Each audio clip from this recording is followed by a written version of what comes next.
Okay, good morning. We've got some members that are running late that had meetings or presentations, so we're going to get busy.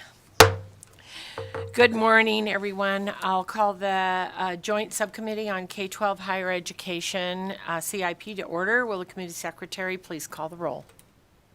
Assemblywoman Howdigi. Here. Assemblywoman Kasama. Here. Assemblyman Miller. Here. Assemblywoman Monroe Moreno. Here. Assemblyman O'Neill. Assemblywoman Peters. Assemblyman Yeager.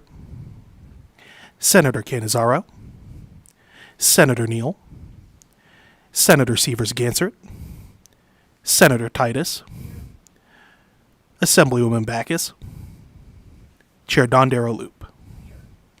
Thank you very much. And mark those members present as they arrive. I think we'll see them shortly. So thank you very much. And before we begin today's budget hearing, I'd like to go over a few housekeeping items. I know that we've all been in every meeting, but please turn off your electronic devices. And those that are here to present, please remember to say and spell your name. And if you have a business card, please hand it to the committee secretary. That helps us keep everything straight. And lastly, we'll have public comment at the end of today's meeting. Today on the agenda, we have the Nevada Department of Education, and they'll be presenting several of their department administrative budget accounts. Superintendent Ebert, it looks like you and your team have been ready for us, so please come up to the table and begin your presentation when you're ready. And welcome, and thank you for being here today, especially on National Women's Day. Thank you.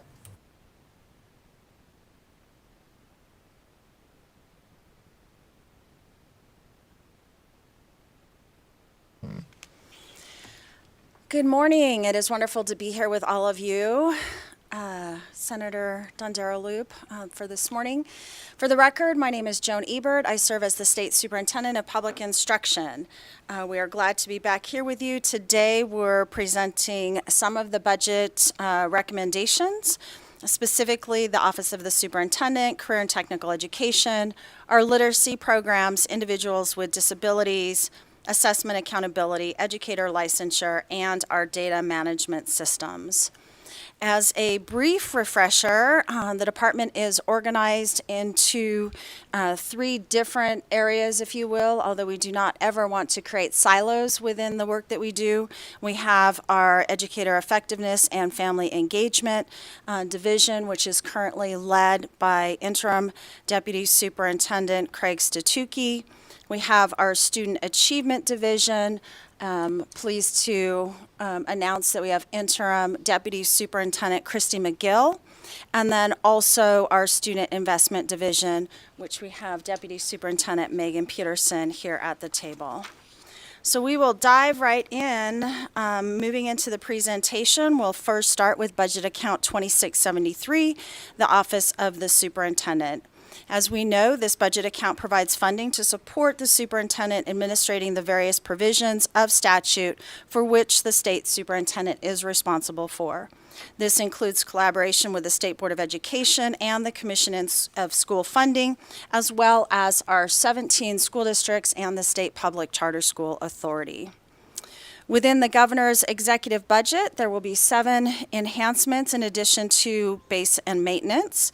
The first enhancement, E231, provides $6,700 in each year of the biennium for out-of-state travel. With the emergency directive lifted, we know that travel during the pandemic was not something that we wanted to do or have, but it is now been lifted, and making sure that we're back out working nationally with our colleagues across the United States is important to make sure we not only lift the great work that we do here in Nevada, but also that we are listening to what our colleagues across the United States are doing as well. Similarly, the next enhancement, E232, provides $10,058 in funding for each of the fiscal years for meetings such as the Nevada Association of School Administrators, NASA, all of those pieces as well. This is restoring back again to pre-pandemic levels. Moving to the next enhancement, E233 provides travel for the State Board of Education. With the emergency rescinded, as we just noted, we are lifting this back up to the pre-pandemic levels. We know that our state board is represented extremely well by representatives across the entire state. They have been doing great work, both from Carson City as well as Las Vegas, as they move forward in the implementation of any bills that may transpire during the session. It's important that they get together as a group in specific areas of our state as we move forward. We also have the Commission on School Funding. This enhancement request is for increased travel there as well. The department has put forward Assembly Bill 4, which eliminates the limitation on the Commission on School Funding as proposed. They cannot at this moment in time meet past September 30th.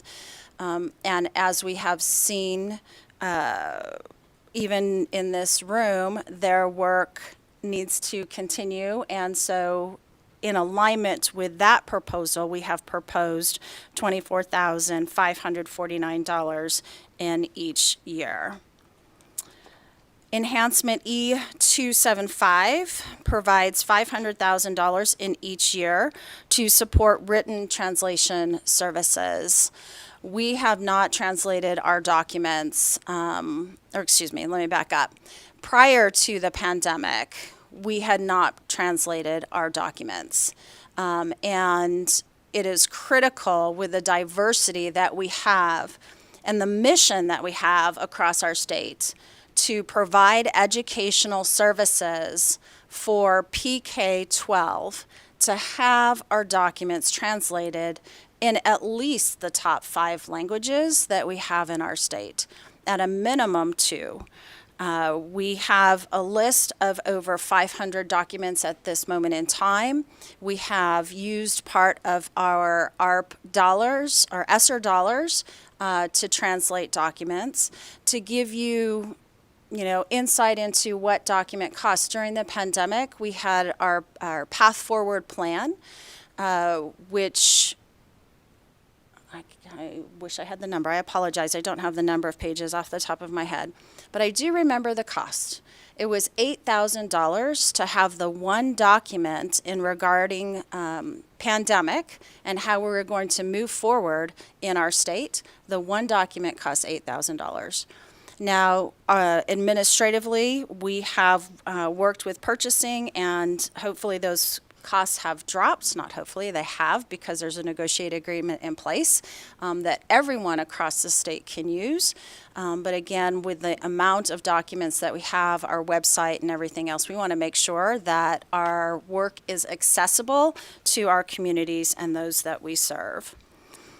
Also, too, we have E490, which eliminates the funding from the budget in the second year of the biennium. That grant expires in 9/30/24, so that is cleanup there. And finally, enhancement E226 provides funding for fiscal year 25. This request changes the funding source of one educational program supervisor position from ARP ESSER funds to the general fund appropriation.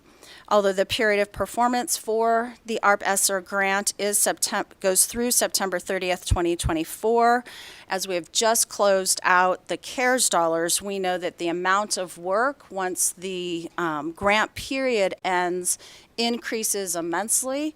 And the largest amount of funding that we've received from the federal government is in that last set of funds. And so we will need support in closing out that grant, writing the reports, making sure that we are compliant with it's just over $1 billion in that last set of funds. So, Chair, we've been asked to pause in between each set, so we stand ready to answer any questions with what was just presented before you. Thank you very much. And we'll start with Assemblyman C.H. Miller. Please go ahead. Thank you, Chair. Thank you all this morning. I just have a question about the education program supervisor. Can you just explain a little bit more about the position, the need for the position after the American Rescue Plan Act, and after it expires in September 2024? Thank you, Assemblyman Miller. For the record, Joan Ebert. We have that specific grant is the largest of the 3 sets of federal grants that we have been allocated. It is just over $1 billion. And so with the 17 school districts, as well as the state public charter school authority, the amount of work that transpires after the grant date ends, we need the support to make sure we file all of the reports, that we close out those accounts properly. And it is, I will tell you, it's a massive lift. It's the largest of the set of funds that we've received. We just closed out in September 30th of 2022, most recently, the first set of funds. And I will tell you, it was in conjunction with the work that we are required to do just for our daily requirements. It has been a big add-on to what we do each and every day. And so making sure that we do it properly is important, that there are no mistakes made. Thank you for that. I guess my next question is, on a long-term plan, what is the plan beyond the 23-25 biennium for the department in this particular position? Thank you for the question. So this position would just go through the spring of 2025 once we've submitted all of those reports. Thank you. Thank you very much. And Assemblywoman Hadagi, did you have a question? I did. Thank you. And so, thank you for being here. I know you touched a little bit on about your presentation about the deadline when the dollars have to be spent by, but can you kind of walk me through how much of the $2 million has been expended from the COVID-19 budget? I know you had mentioned that you just got through, I think, the CARES dollars, but you still have more left, right? So how much has been expended? Superintendent Ebert, for the record, I don't have that exact number off the top of my head, but more than happy to provide that to you. Okay, and then if I could have a follow-up, Chair? Yes, please. Okay, perfect. Can you talk to me a little bit about which languages were most translated of the documents that you were translating? Which were the top languages you translated to? And how many documents was the department able to translate? Superintendent Ebert, for the record, thank you for the question. What we've been translating so far, the top 2, English, they're provided in English, Spanish, Tagalog. Those are the top 3 languages that we've been providing our documents in to date. The number of documents that we have in queue to translate is over 500. And that is not inclusive of our website as well. So we have a long list of documents that need to be and should be translated for transparency, and we just keep working down that list. You said that was 500 documents plus the website. Correct. Thank you.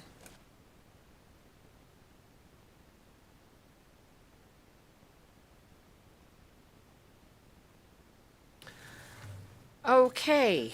I have a quick question myself.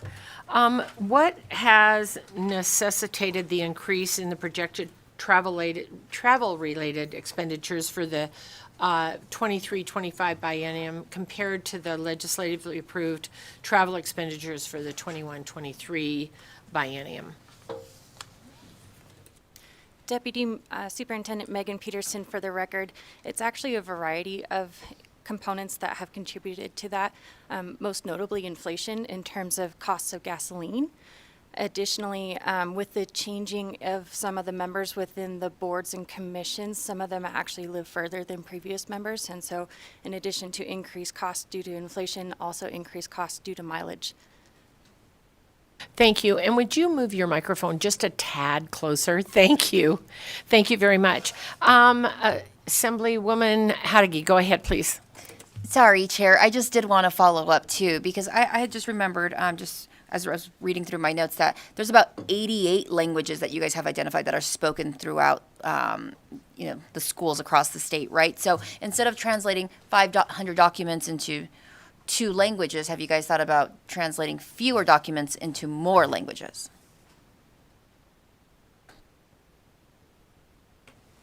Superintendent Ebert, for the record, so the request that you have before you is actually looking at 20, and we are 20 languages, and we are in the process of prioritizing those, working with the school districts as well. So in some instances, not all of the documents are high touch, and so that prioritization is where we're at right now. Okay, so then you guys will be translating fewer documents. You're going to prioritize and translate fewer documents into more languages. And 20 at the least, yes. that's all. Thank you. Thank you very much. And we will move on to Assemblywoman Monroe Moreno.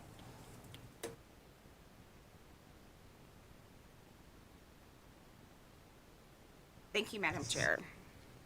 Can you hear me? I have difficulty at this mic. Can you hear me? No. Okay. All right. Thank you. During your presentation, there was a lot of discussion about travel, that travel's back in the budget now that we're out of COVID. Could you discuss the various adjustments that may be proposed related to additional out-of-state travel, in-state travel, the Board of Education travel, the Commission on School Funding travel, and how that's noted in the recommended budget of the governor? And may I also add to that, there was a lot of video conferencing that we did during COVID. Will you be continuing that as an option? Because I know a lot of people kind of like that. I look much better with my Zoom filter on than in person. So will you be continuing that as well? Thank you for the question, Joan Ebert, for the record. Yes, Zoom has been part of our DNA in moving forward, and the frequency with which we're able to communicate face-to-face via video has been wonderful. What we found, and I think similar to this body, there is no replacement to the face-to-face components of being able to see, like right now, facial expressions, body language, being able to work through some of those pieces. So in speaking with our State Board of Education president and other members, it's not every single meeting that needs to be face-to-face. But there are certain meetings where there are topics that having everyone in the room to have that real-time discussion, and not only that, real-time discussion with the constituents in the room as well, is critical. So it's not that this request, two things. This request is now negating what we have learned from the pandemic. We're absolutely capitalizing on the resources that have been made available because of the pandemic.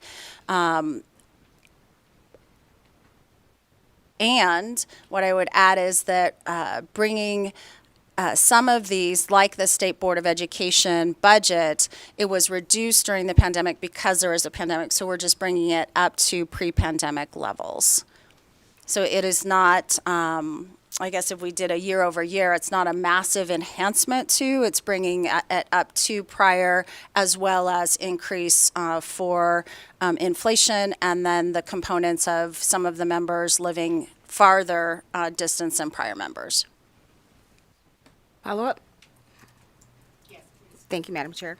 As I'm looking at my notes, Decision Unit E234 would require adjustment. Do you know if there will be a budget amendment submitted to reflect any revisions needed? Deputy Megan Peterson, for the record, we are working with both GFO and LCB staff to make any technical adjustments that are needed as of a result of increased costs that were identified after the agency request and governor recommended budgets were submitted. Perfect. Thank you. Thank you, Madam Chair. Thank you very much. Any additional questions? Assemblywoman Kasama. Thank you, Chair. Thank you for the presentation. I just had a follow-up question regarding those documents. Can you just give a kind of a broad overview? What are the documents? What is targeted with those documents? Thank you. Superintendent Ebert, for the record. First and foremost, I would start with our state improvement plan of how and the expectations of ourselves, as well as school districts, and the trajectory that we want to see our students learn. So that document itself is about 40 pages. It is available right now only in English on our website. Also, too, the State Board of Education works on many regulations that family community engagement documents that we have that we want to make sure parents have access to. Those are just a few, and more than happy to provide other examples. So it sounds like many of them are for the staff and the procedures and policies, and some for overview for the parents. Is that correct? It's a blend. So we have all of our standards that are required, right, across our state, the expectations of our students to learn at all the specific grade levels. We would like those to be forward-facing so that our parents have an understanding of the expectations as well. And currently, they're only in English. Thank you. Okay, thank you very much. I think that's it. So we can go to budget account 2676. I think that's next. Thank you. Superintendent Ebert, for the record. We have budget account 2676, which provides funding to support our career and technical education team. This account receives general fund and federal funds to support the development of CTE programs in our state. E231. The first enhancement is a request for $8,000 in funding for each fiscal year for in-state travel.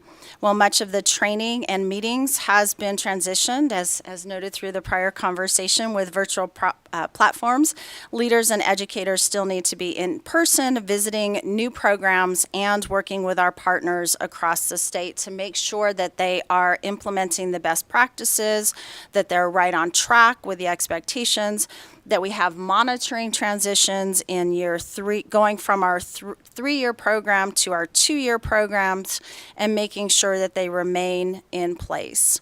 Our Craleo office has an extensive monitoring system, which is called Quality Program Review, or QPR, with aligned quality program standards, QPS.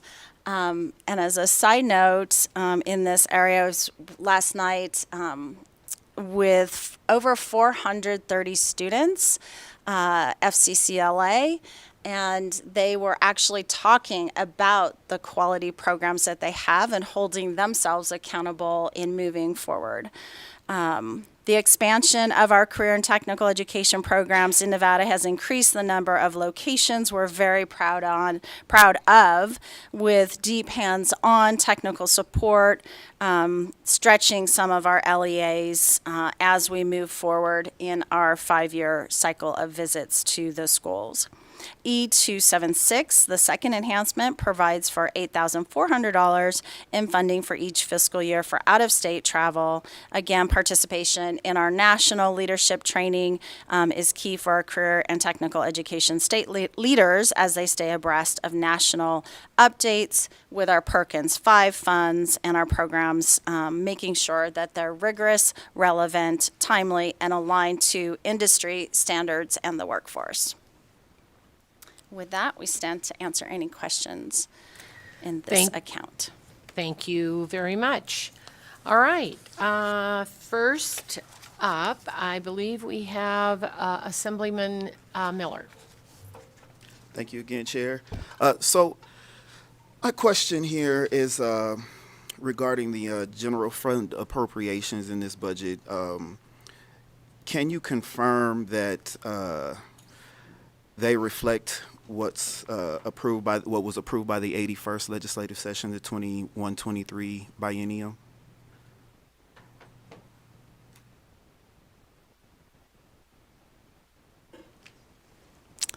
Superintendent Ebert, I would ask staff to come to the table so they can answer your question accurately.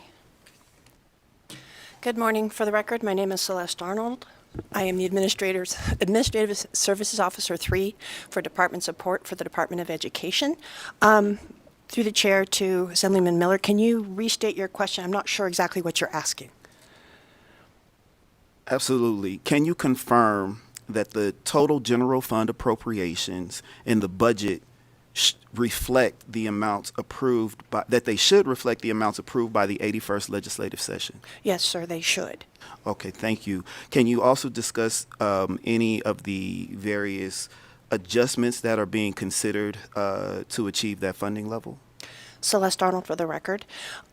During the course of building the budget, we work with our program offices to ensure that we are capturing any potential travel that may have been missed during the course of the pandemic when we created the enhancements. And so for the additional funding you see, it may be for trips that may not have occurred, but need to be considered as they move forward in growing their programs back to where they need to be. Okay, thank you. Will the budget amendments be submitted to reflect those revisions? Celeste Arnold for the record. As my deputy superintendent had stated, we are working with the GFO and LCB on those adjustments and technical adjustments and amendments. Okay, I just have one more question, Chair. Can we provide any justifications for the increases in the travel budget for the 23-25 biennium? Celeste Arnold for the record. I would be pleased to provide this to the body. What I can say is that as we were preparing these enhancements, at the time we used what were the current GSA rates as well as potential cost of flights. But as we know and we've seen in our current state of living, costs of flights have climbed enormously, and that could be, contributes to that discrepancy. But we can go back and provide kind of the projections we used to create the enhancements. Thank you. Thank you very much. I think that's it for this budget, and we will go to Budget 2713. Thank you. For the record, Joan Ebert, Superintendent of Public Instruction. This account that you have before you, 2713, includes provisions for our Read by Grade 3 program, as well as the plan to improve literacy of pupils in all grades established in NRS 388.157. So you have before you the request for E275. This enhancement provides for $250,000 in each year of the biennium for our state literacy plan. This funding includes allocations for the establishment of the new Nevada State Literacy Plan revision team and the costs that will be incurred, the research, professional consultation, all of those pieces. During the 2015 timeframe was the last time that we revisited our state literacy plan. So it has been 8 years. By the time this is published, it'll be a little bit longer, as you all are aware. With the research that has been made available over the last decade on reading and literacy, it is time for Nevada to update our plan to make sure that all of our constituents are involved in updating the plan, and then also, too, that parents, families, the entire community is provided the opportunity to reflect upon what's proposed, and that they can see themselves in the plan and how they can help create an environment so that all of our children are literate, ready to learn, continue reading by third grade.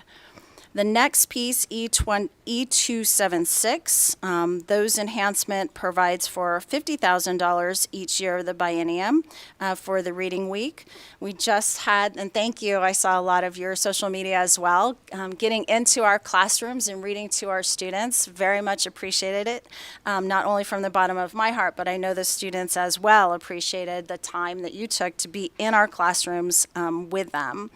This initiative includes our Author Live event, which brings in national and elevates our local authors.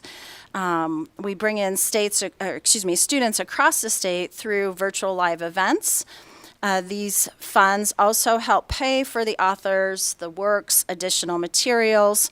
It also increases the number of award-winning authors that we have during that time period.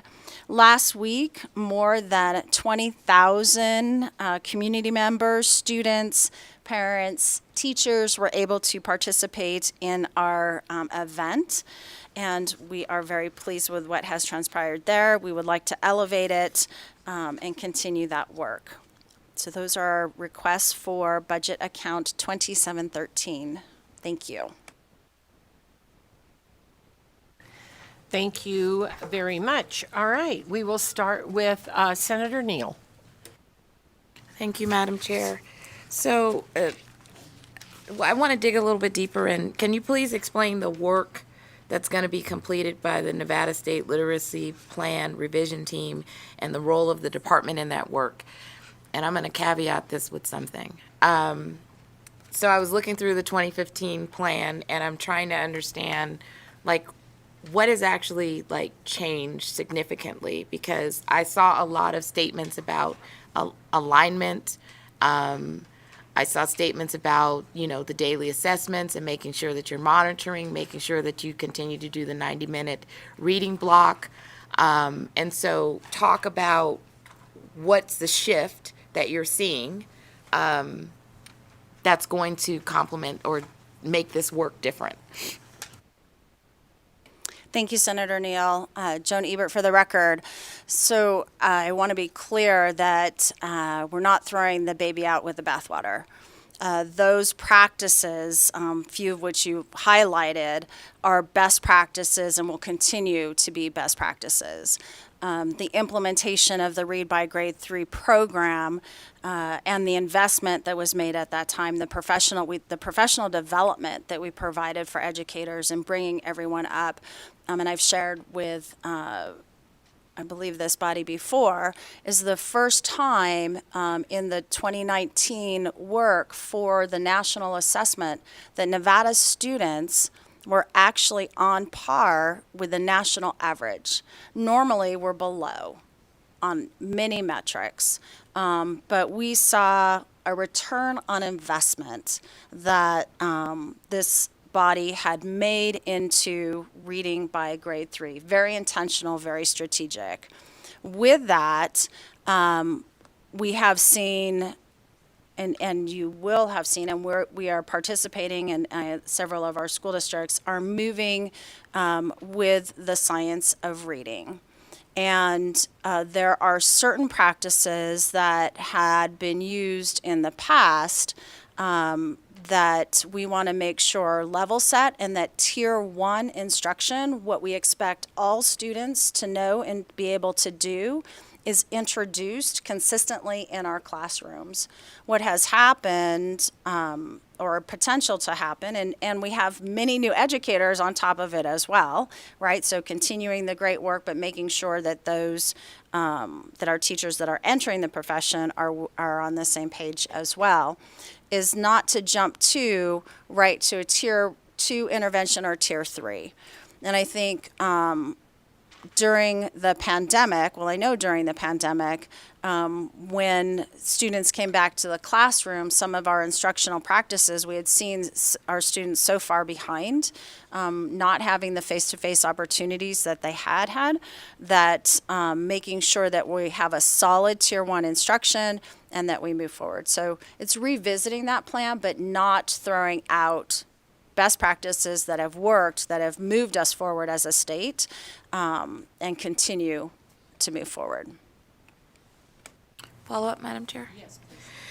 So, second question, how are the team member stipends of $5,000 per year determined?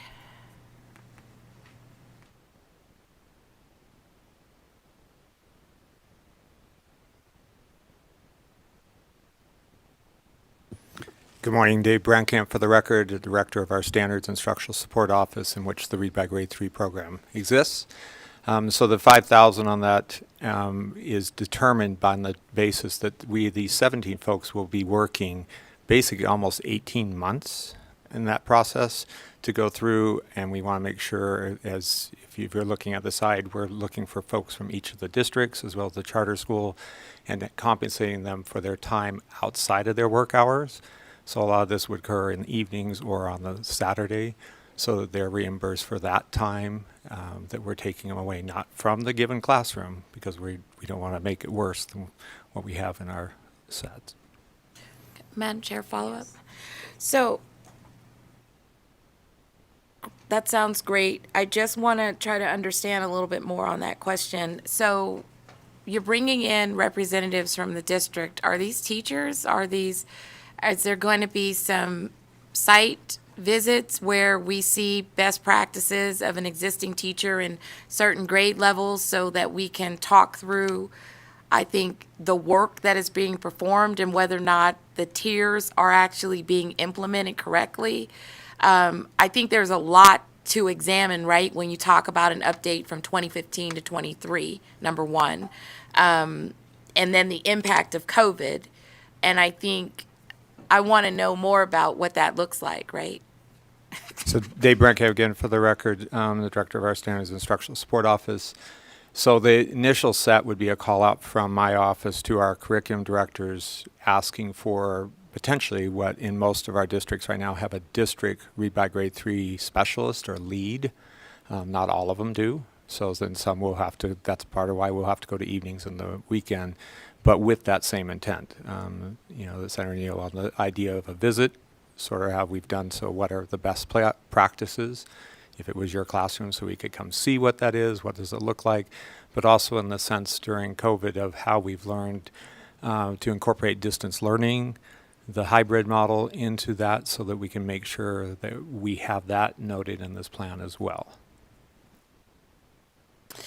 Okay, and then, Madam Chair, and I have a couple more questions, but a quick follow-up. So are there going to be parents involved in this? Because I think one of the strategies that I know was listed in 2015 and it's been ongoing is that there is a parent engagement level that needs to be a part of the literacy gain, right? Now, you just can't read at home. You have to have someone, a support system, post the bell ringing who's engaging. So what I've heard a lot within, my district and just pretty much probably across Clark County is that most parents, and especially when you talk about like pre-K, K, not having the literacy tool or a tool kit in order to produce the out-of-school work that you may want them to engage in, right? And so to me, if you're going to get paid $5,000, I know people are like, but to me, the money needs to work for the goals that we really need to achieve. So Dave Brankamp for the record. Yes, the parents would be involved as well as we would like to have discussion with the students. So, because that's obviously the bottom line is what our impact is with them. So yes, they would be part of that group.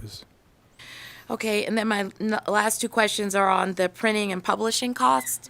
So when we look at the projected expenditures such as the printing and publishing costs needed each year for the 23-25 biennium, if the final Nevada literacy plan will not be published and printed until the plan is completed. So why are all those projected expenditures associated if it's not going to be printed until it's completed? It's kind of like you're charging, but it's not going to be printed until it's all the way done. You have costs rolled in. So can you explain those breakdown of cost? So again, Dave Brankamp for the record. Some of that cost is obviously in those initial drafts, similar to how we take our standards out. There's a 30-day public period in which we would like the public's input as to what's there so that they have access. And if for some folks, as we've already heard in the superintendent's earlier discussion of having it translated to different languages, so they're very much aware of what's in that play. So that would be part of what would be in there. And then in order to get it posted, it would need to be ADA compliant. So there's some, as we know in their current document, wonderful work that they all did, but there's a tremendous amount of graphics that cause an issue with the ADA-ing. So. Thank you for that. And I think the quick follow-up to that is that how are you going to make sure that the parents know that this draft is out there, like the regular community? Are you going to engage in a campaign to help folks access it? It's not like everybody just goes to the NDE website and is just like, hey, there's a new literacy plan. Let me read it. So Dave Brankham, again, for the record, yes, that through both our Read by Grade 3 district specialists, but in each school there's sets, so we would make sure it's not only announced through there, but then posted. The superintendent has her biweekly that she can send out. I have my sets to our curriculum directors, so we'll aim to get the word out as far as we can. And then just final question, when do you expect it to be completed and published? Again, Dave Brankamp, for the record, if we have this as passed, the team is already starting to look at what may be out there so that we can have some people's interest to it, so we could start as soon as the summer on the work. And then that would put us by the time that we could get, if everything went ideally, I would love, and they probably would scare it, but I would love if it was ready by the following school year. But if nothing else, definitely by the end of the school or fall of 2024. Is that it? Yeah, but I just want a quick follow-up on that since that's a gap. What are you planning on implementing in the interim? Are you still going to flow on the 2015 plan, or are you going to be going by your 2020 COVID letter of interventions that you expect to continue? And Dave Brankamp, for the record, yes, we would follow not only the guidance from what occurred during the COVID, but then some of, as the superintendent said earlier, some of the best practices that are already in play in the 2015, we want those to continue moving forth. Thank you, Madam Chair. Thank you very much. And we will go to Assemblywoman Backus. Thank you, Madam Chair. And just kind of following up with that, I understand that we lose federal funding if we don't have a plan that has been created within the last 2 years. So how much federal funding could Nevada have been eligible to receive in recent fiscal years had a current state literacy plan been in place? And thank you for the question, Dave Brankamp, for the record. So during COVID, unfortunately for a lot of us, different things were held, including some of the federal funds. That's why they allowed some of the ESSER funds to go forth. But what we are watching right now is there are currently, just if you pardon me, read it, it's a rather long, the Innovative Approach to Literacy Full Service Community Schools and a Promise Neighborhood Innovative Approach is a grant that is scheduled to come out in the next year. Part of that is between 25 and $30 million that is available. What we are able to do in conversations we've already had, that if we are in the working set, that we could demonstrate that would be there. But it's usually in that $25 to $50 million that are in each of these grants. Madam Chair, may I have a follow-up? Yes. With that, because it looks like the plan won't be done till next school year, so fiscal year 25, how frequently would we have to update the plan if it has to be current each 2 years? Is it every 2 years and we can still apply for those federal fundings each year? Again, Dave Brankamp, for the record, as long as we are demonstrating we are in the process of a review and revision, they will hold the 5 year is the ideal. But if in that time period we demonstrate that we have brought a review committee together, they'll allow that then to carry forward. Thank you very much. Senator Gansert, I believe, had a question. Thank you, Madam Chair. This is one of my favorite topics, the Read by 3 program, and I appreciate the superintendent pointed out that in 2019, for the first time ever, our fourth graders were reading at the national average. So we made huge gains once we started this program, coupled with a couple, maybe two others that were started in 2015. So I was really excited to see that, and I know COVID has set us back.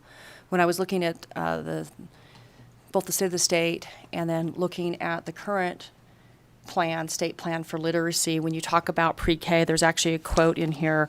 Where did I write it? To fight poverty, preschool must provide an enormous boost that changes the academic trajectory of a child forever. I mean, we recognize that, and I know in the state of the state there was $60 million that was in pre-K, and again, this is still all around literacy, the literacy initiative, and so I don't know if pre-K is further in this budget, but I wanted to get an idea of changes that you may expect to use those dollars, or if those dollars are grant funds, or how that will affect literacy in Nevada. Superintendent Ebert, for the record, specifically talking about pre-K? Yes, Yeah, thank you. Pre-K and then you. other efforts around sort of the read by third grade. Because I know it's, last session when we were looking at the pupil-centered funding plan, all the money's in one bucket, but in statute we have these requirements around literacy. And we used to have separate measurements for accountability specifically around literacy. So it's kind of this combination of the money's in the bucket, but we want to make sure that it's spent for that. And there was a call out specifically for pre-K related to literacy of $60 million. So I want to know how that's all going to work together.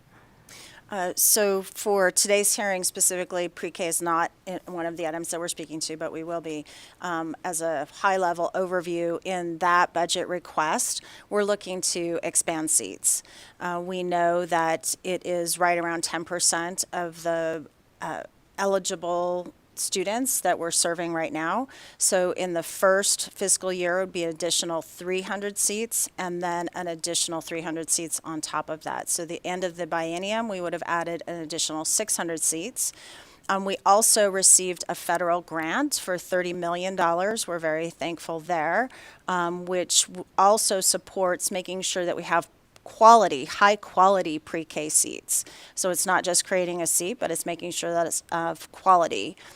Those seats and QRIS process definitely enhances the literacy component, also family engagement with the work that we do. And so it does start with our earliest learners using the federal funds as well as what's proposed in the budget. We see a growth trajectory, making sure that our children are ready to fully engage in kindergarten.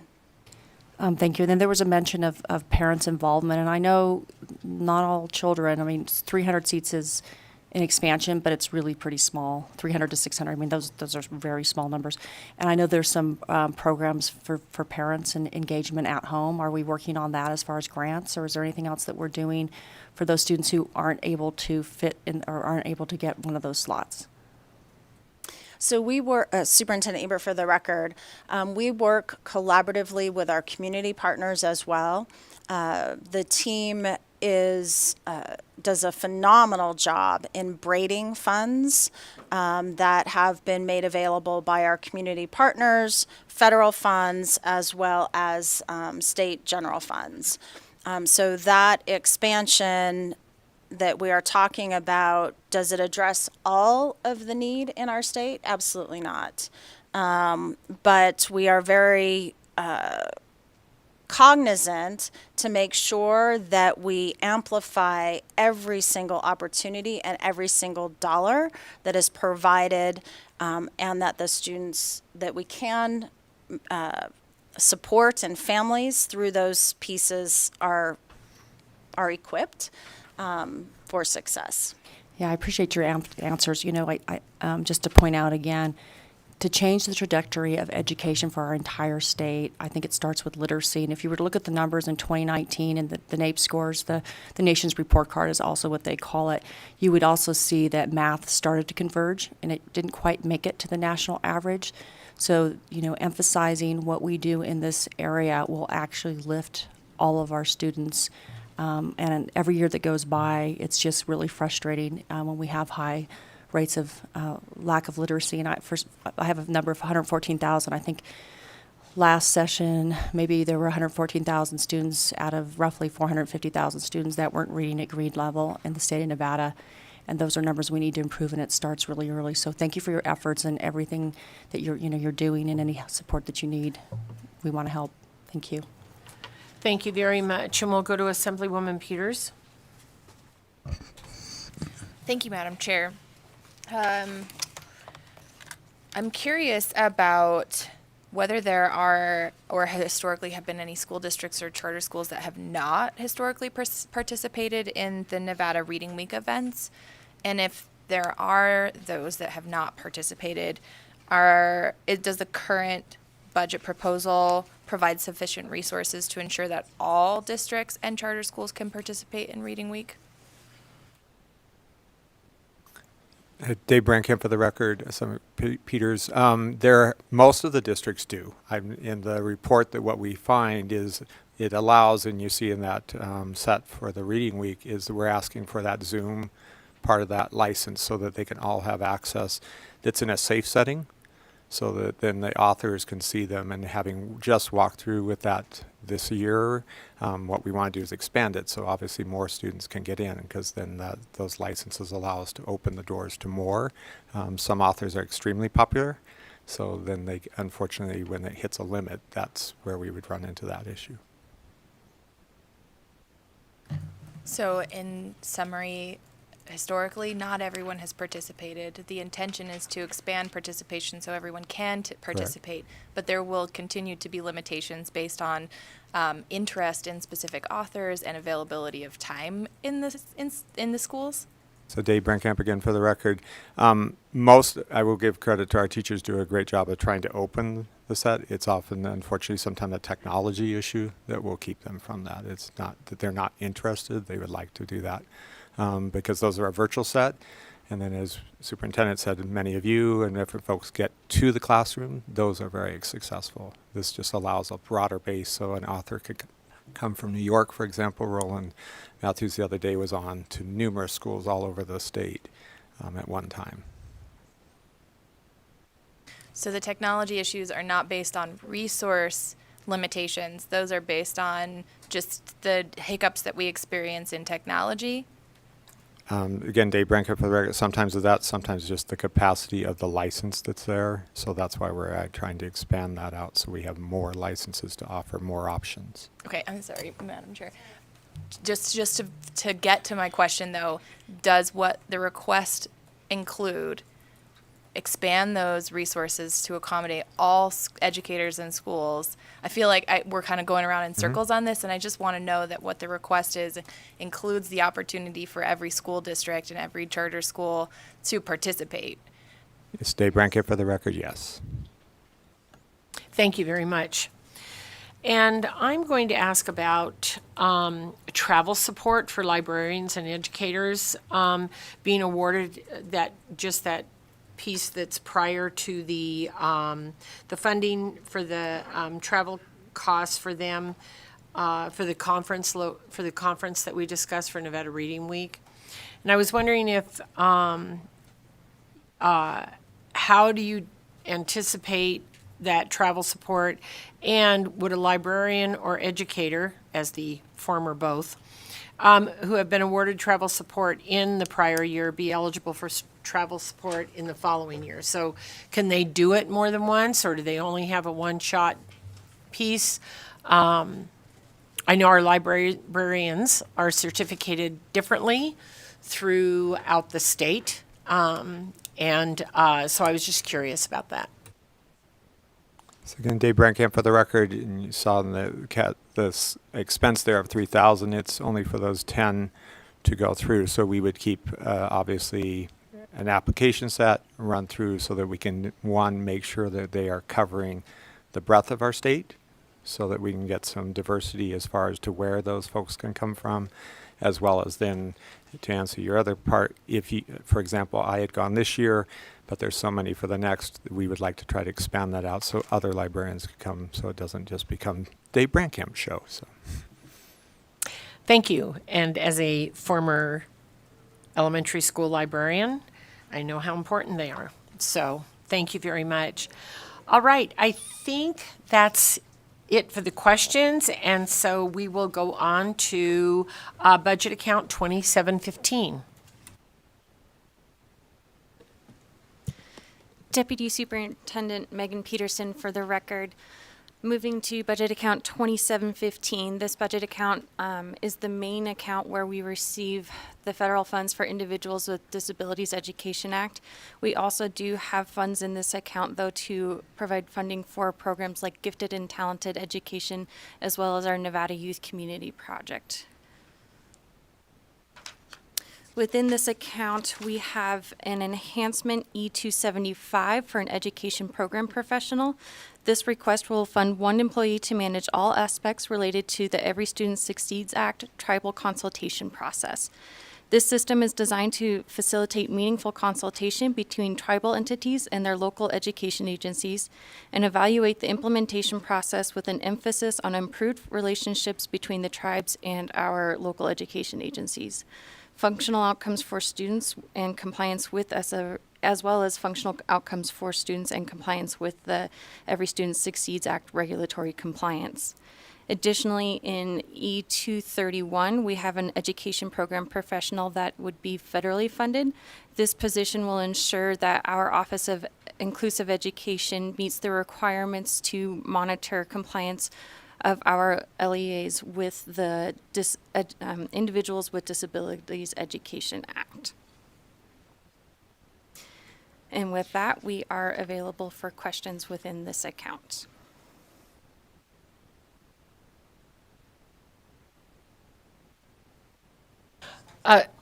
Assemblywoman Hadegay, did you have a question? Thank you, Madam Chair. And you don't have Decision Unit E901, and I know that's part of this budget. So can you give us some information on that? I think we have questions on that.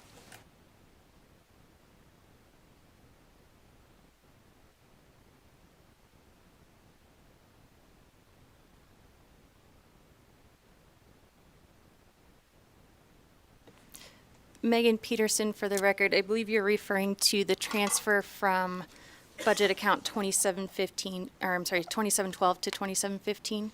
Yes, the changing in funding sources for the alternative assessments. That decision unit is being addressed in the budget account 2712. That's later in this presentation. 2715? Okay. Wait. Okay, I believe we may be with Assemblywoman.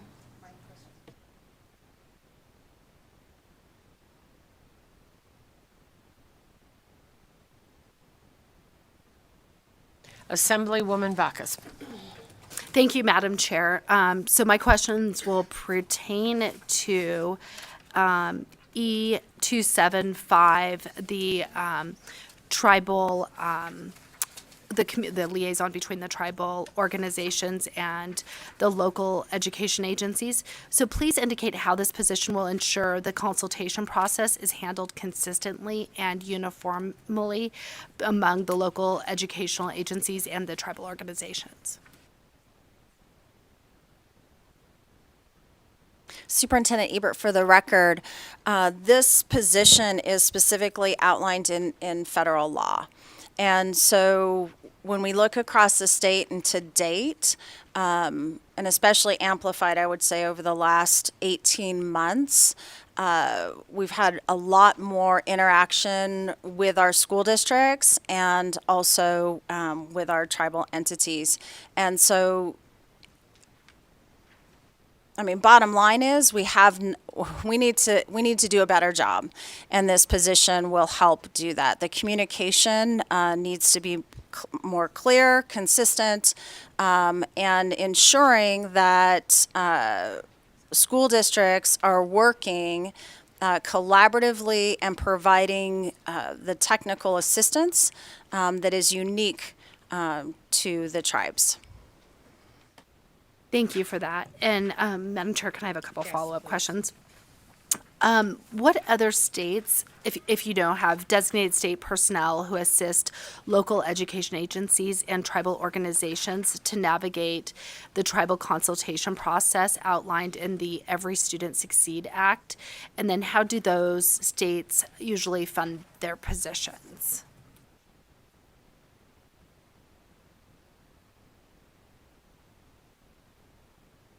Good morning, Ferdina Dry Romero, Education Program Professional for Indian Education. For the record, currently we work with West Ed, we work with our comm centers with all state agencies throughout the nation who have somebody similar to positions of tribal consultation. This is a new federal law, 2016 approximately. So it is very imperative that we have something of this position. And so states like Oregon, Montana, Washington, they have implemented similar positions to what we're proposing. Thank you so much. And before you step down, may I ask a follow-up question? Okay. And I did think we already had this position, so this was quite interesting when I read this, because I know you guys have been doing tribal consultations, especially in this last year. So how did the department determine this work would require another full-time state position? Ferdinand Dry Romero, for the record. As you know, I've been in this position for approximately 16 years, and there's a lot to this state, and just having one EPP for Indian education is just not enough. And our tribes throughout our state deserve a one-on-one and someone who could be more consistent with creating that government-to-government relationships with our tribes.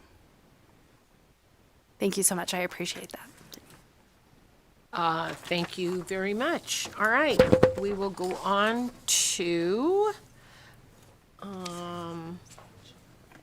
Assemblyman Miller. Thank you, Chair. Can you all just provide some details on how the transfer of the Indian Education Grant and associated education programs professional position would properly align the work related to the Indian education within the Office of Inclusive Education?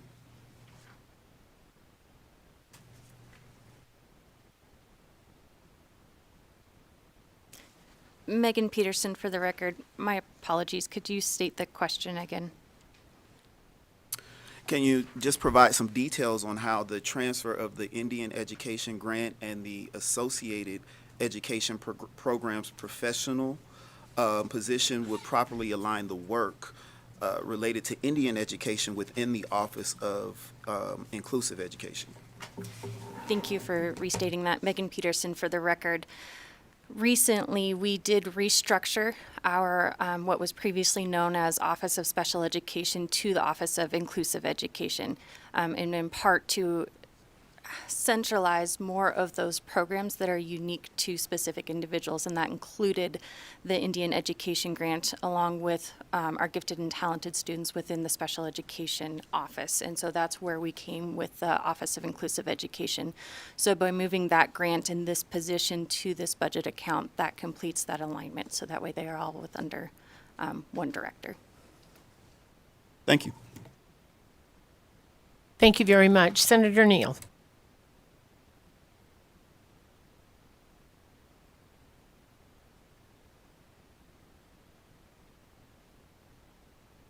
Thank you, Madam Chair. Please discuss how the department is currently addressing the duties and responsibilities recommended to be performed by the new grants and projects analyst position. 24.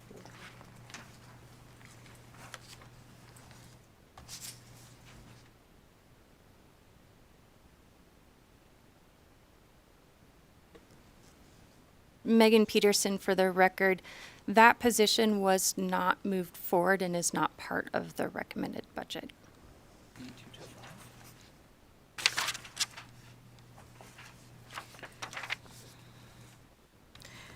Okay. So then I'll ask a different question. Well, I don't have any questions then, if that's not going forward. Okay. All right then. Thank you very much. Senator Canizero. I will take the next question. With the statewide plan of the improvement of pupils, how did the department determine funding this position with federal Individuals with the Disabilities Education Act? Megan Peterson, for the record, because this, I believe you're referring to the decision unit E231.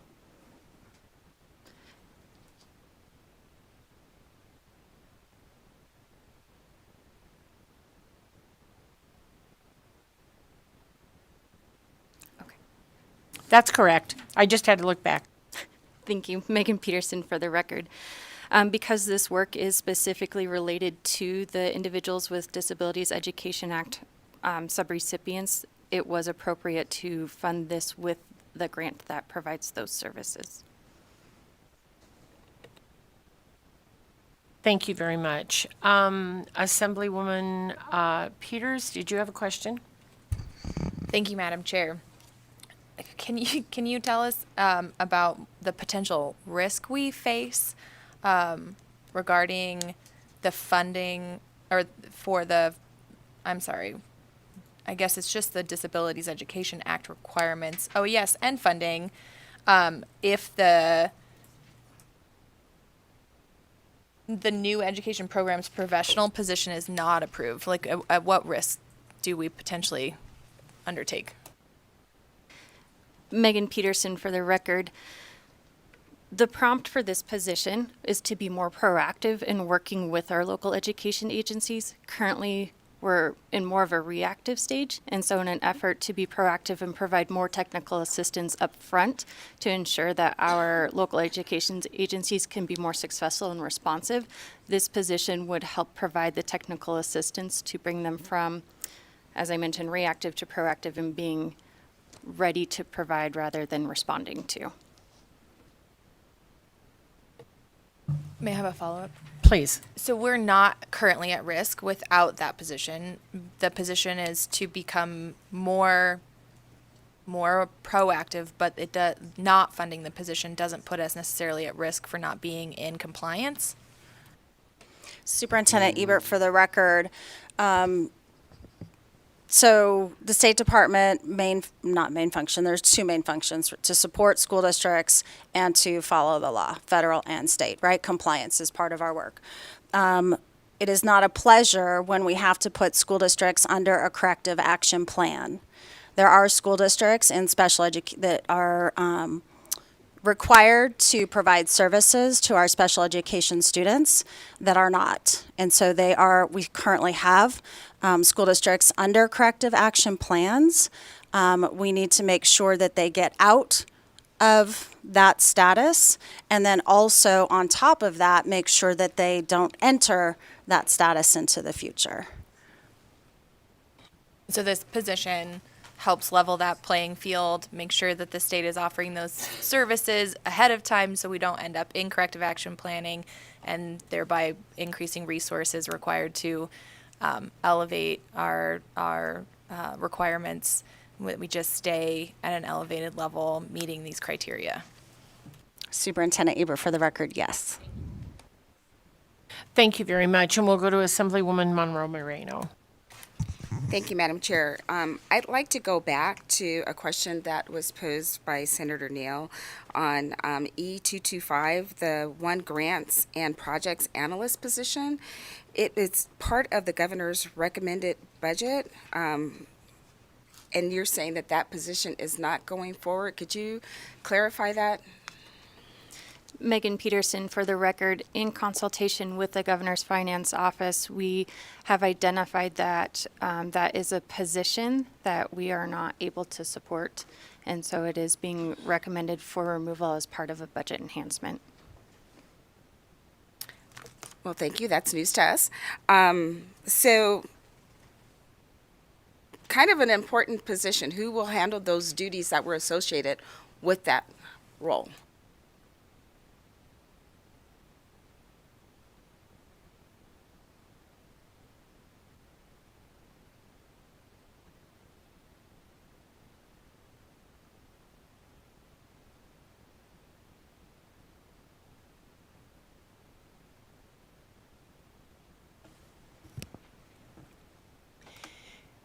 Christy McGill, Interim Director for the Student Achievement Division.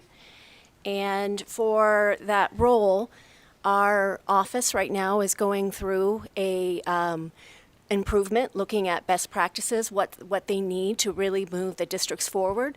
And this was part of their plan. And so, as you see, they asked for another EPP, which is higher, to go ahead and help make them move through that process. And so this is part of their overall plan.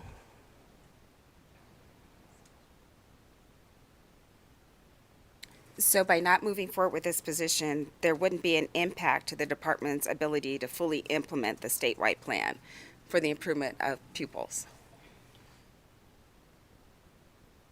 That is correct.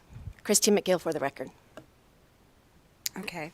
And then going to E231, the One Education Programs Professional position, could you, I know Assemblywoman Peters had touched on it, but on average, what is the frequency and the number of local educational agencies that are not in compliance with the Individuals with Disabilities Education Act, and thereby requiring a corrective action plan to get back into compliance?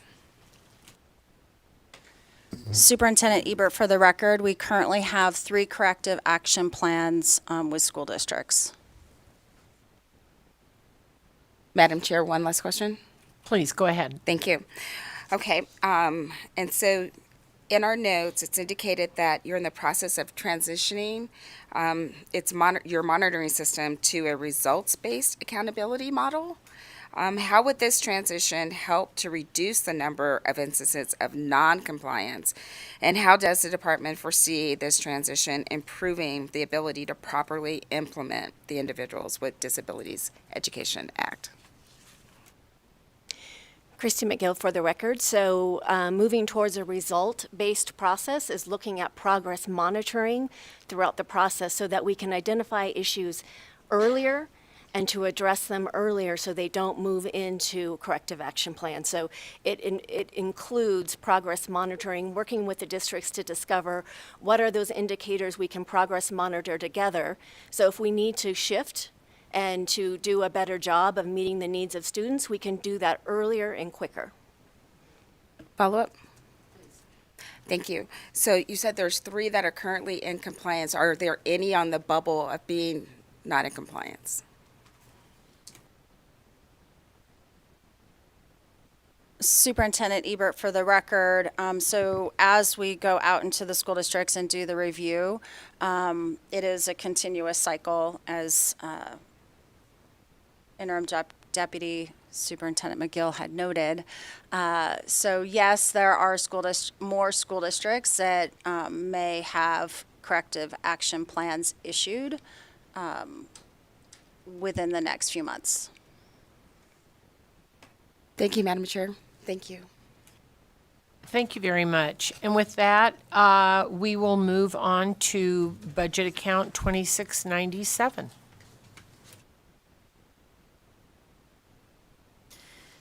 Deputy Superintendent Megan Peterson for the record. Moving to budget account 2697, this is our assessments and accountability account. This budget account provides funding to support several testing programs mandated by the legislature and that are administered by the department. It is primarily funded through general fund appropriations and includes the college and career ready assessment, as well as the Nevada School Performance Framework, the Nevada Report Card, as well as the Alternative Performance Framework. The first enhancement, E226, provides inflationary adjustments for federal and state student performance reporting, 1.5 million in fiscal year 24 and 1.7 million in fiscal year 25. This is based on conversations that we've had with our vendors who are updating their pricing as a result of economic conditions. The second enhancement, E227, is an increase for our Read by Grade 3 assessment, which requests funds for the measures of academic performance assessment for the Read by Grade 3 program. Our next enhancement is the E900, which is transferring the EdGate contract from the Legislative Counsel Bureau to the Department of Education, $391,000 in each year of the biennium. This contract does provide financial data from school districts and charter schools for use in the Nevada Report Card and several other reporting platforms. The next decision unit, E501, is a funding source update. This transfers the data recognition contract, I think you were referring to earlier, from our individual with disabilities account to 2697. This is to align the contract with where the work is being completed in alignment with other contracts of similar nature. The next decision unit, E901, is the transfer of the data recognition contract just mentioned to fund it through general fund for 25% of the grant, while 75% will remain with the Individuals with Disabilities Education Grant. And we are ready to answer any questions you may have. Okay, we will jump over to Assemblywoman Monroe Moreno. Did you get all your questions answered, or did you have more? Thank you, Madam Chair. Now that we're in this budget, I do have questions on E901, if that's okay. Please. Thank you. Could you please provide justification for no longer reflecting any expenditures associated with the Nevada Alternative Assessment in this budget, despite the fact that these assessments are typically administered to pupils with disabilities? And I think my colleague wanted to address it when we were in budget 2715. So could you? Megan Peterson, for the record. As I mentioned, this is just an activity to align the contract and the expenditures in, within the same budget account where other contracts and assessments are administered. It's an accounting measure to align those activities in one area instead of having them spread across multiple budget accounts. Thank you for that. And then also, Madam Chair, if I can have one more. Thank you. What are the federal guidelines that would limit the continued use of the federal Individuals with Disabilities Education funding to fund a portion of the Nevada Alternative Assessment? Megan Peterson, for the record, there are no specific limitations.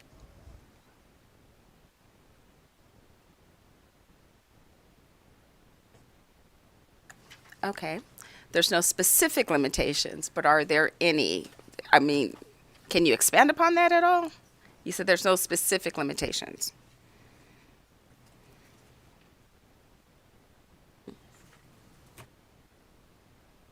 Superintendent Ebert, for the record, at this moment in time, we do not have a list of any limitations, but we can do the research for you and provide that. Thank you so much. I'd appreciate that. Thank you, Madam Chair. Thank you, and we'll jump over to Assemblywoman Haddocky. Thank you, Madam Chair. I just want to follow up on what the questions Chair was asking in this decision unit. So if these IDEA funds, I'm just going to shorten it so I don't have to say the whole acronym, aren't going to be used for the Nevada Alternative Assessment, what are they going to be used for? Are you going to reallocate these funds? Can you give us some information? Specifically, like, are they going to be reallocated to still benefit and support the special education services?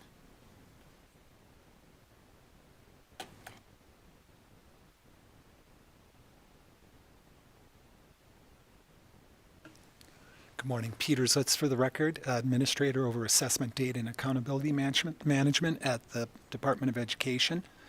Would you please repeat your question, Assemblywoman? Thank you. Yes, absolutely. I was just curious. So if these, IDEA funds are no longer going to be used for the alternative assessment, are you guys going to reallocate them in some way to continue to support the special education services? Thank you, Peter Zutz, for the record. So the funds moving into budget account 2697 will complete the total costs for the administration, scoring, and reporting of the Nevada Alternate Assessment. Thank you. Okay, so just so I understand it correctly, you're still going to use these funds, you're just using them in a different budget? Is that what I'm hearing? Peter Zutz, for the record, that is correct. Okay, perfect. And then I do have one follow-up, if that's okay. And so before I ask my question, I just want to ask a pre-question. So it appears all costs associated with these alternative assessments were reflected in the NDE's assessment and accountability budget for fiscal year 21 and 22. Is that correct? Peters, that's for the record, that is correct. Okay, I thought so. And if so, then why did you guys make these changes prior to receiving legislative approval? Peters, that's for the record, as stated this morning. This is to align all assessment contracts and all assessment works in the office that is responsible for the administration, scoring, and reporting of all assessments. Thank you.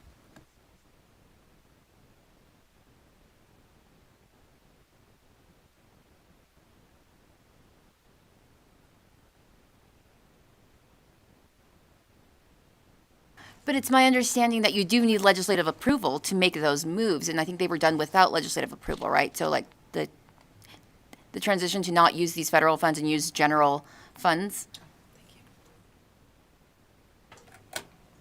Superintendent Ebert, for the record. So this is one of the instances where having new team members and not having historical knowledge readily available, I will need to go back to research your question and put in writing what transpired. And yes, we always, following the law is what we need to do. So if you would allow us grace to research that Thank you, history to get you Superintendent. the right answer. Thank you. And I apologize, Assemblywoman Monroe Moreno, I missed your last question. Please go ahead. But I think my colleague just covered it. I wanted to know why we were, if there wasn't limitations to the federal money, why were we not using that funding as opposed to general fund? So I think she answered, and you're going to answer it, and I would appreciate that. Thank you. Thank you very much. And we'll go to Assemblywoman Bacchus. Thank you so much. And my question pertains to the enhancement E226. And so my quick question was, how did the department determine a 10% projected increase for assessment contract cost in each year of the 2023-25 biennium was a reasonable increase?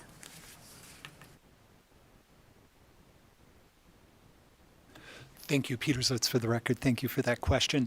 This was in communication with a number of our existing contracted assessment vendors, discussing with them their projected cost increases due to inflation. Thank you. Thank you so much. And Madam Chair, I actually have a couple of questions on this topic. So it sounds, and you kind of did answer this, so it sounds like the 10% was due to inflation that was as referenced by those contracted vendors. So then my next question is, please provide a status update for the various assessment contracts that are due to expire in the next upcoming months. Peters, that's for the record. Thank you so much for that question. Regrettably, I don't have the exact dates here, but we would look forward to providing those to you soon. Thank you.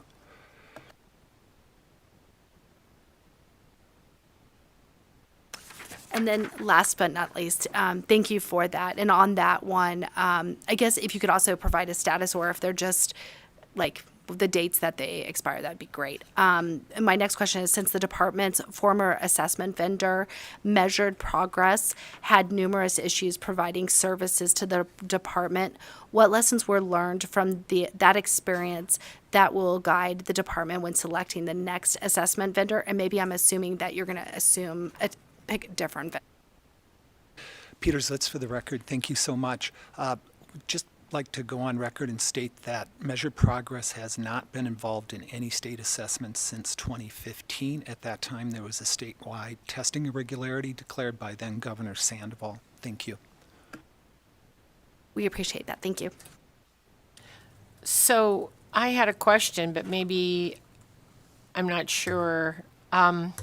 So Measured Progress, how has the administration of that, the measures of academic process assessment, changed in the school districts and the charter schools since the Read by Grade 3 program was placed in the pupil-centered funding formula? Peters, that's for the record. Thank you so much for that question. If I may, The Read by 3 program currently contracts with a vendor called Northwest Education Association, known as NWEA. The product that we administer, Score and Report, to comply with the Read by 3 requirements is called the MAP, M-A-P, Growth Assessment. You may hear it referred to as the Read by 3 assessment. You may hear it referred to as MAP Growth. That product, and again, none of our current assessment vendors are Measured Progress. That product is not part of Measured Progress. The state has not had a contract with Measured Progress since 2015. In 2015, due to the statewide testing irregularity, the state of Nevada immediately ceased all business with Measured Progress. Thank you. Thank you for that clarification.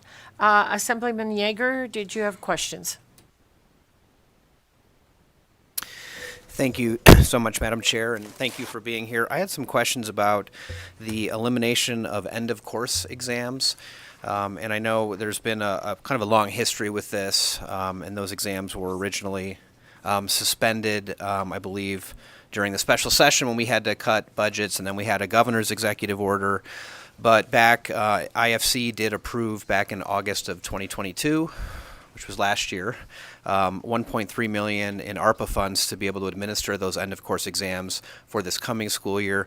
I noticed in the budget that the proposal is to eliminate end-of-course exams, and of course there's a companion bill, Senate Bill 9, that would do that. I just wondered if you could explain what the thinking was behind recommending the permanent elimination of the end-of-course exams.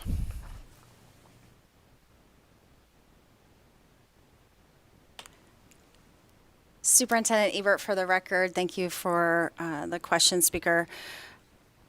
Many moving parts, as you noted, in historical, so I'm going to actually back it up a couple years as well, so that we can move forward together.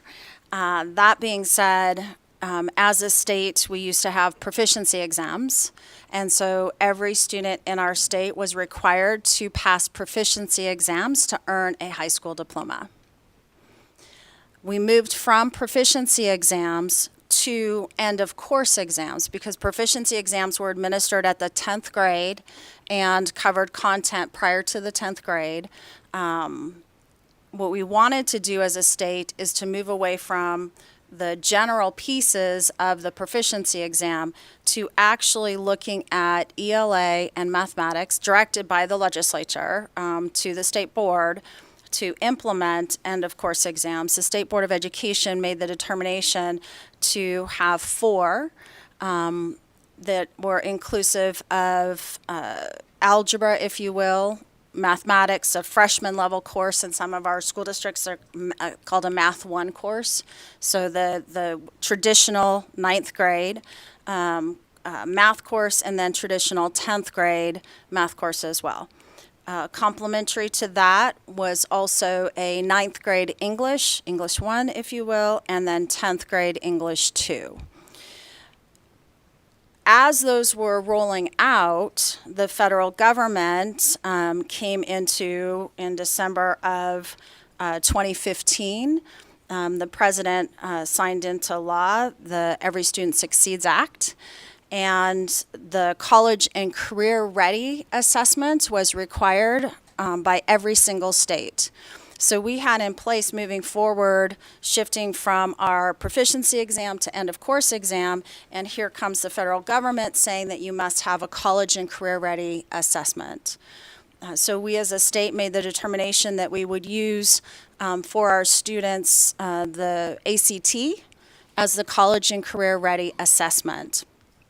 We have implemented that. We were crossing over, if you will, and having those assessments run. They are duplicative in nature. We hear quite a bit that we are over-testing our students.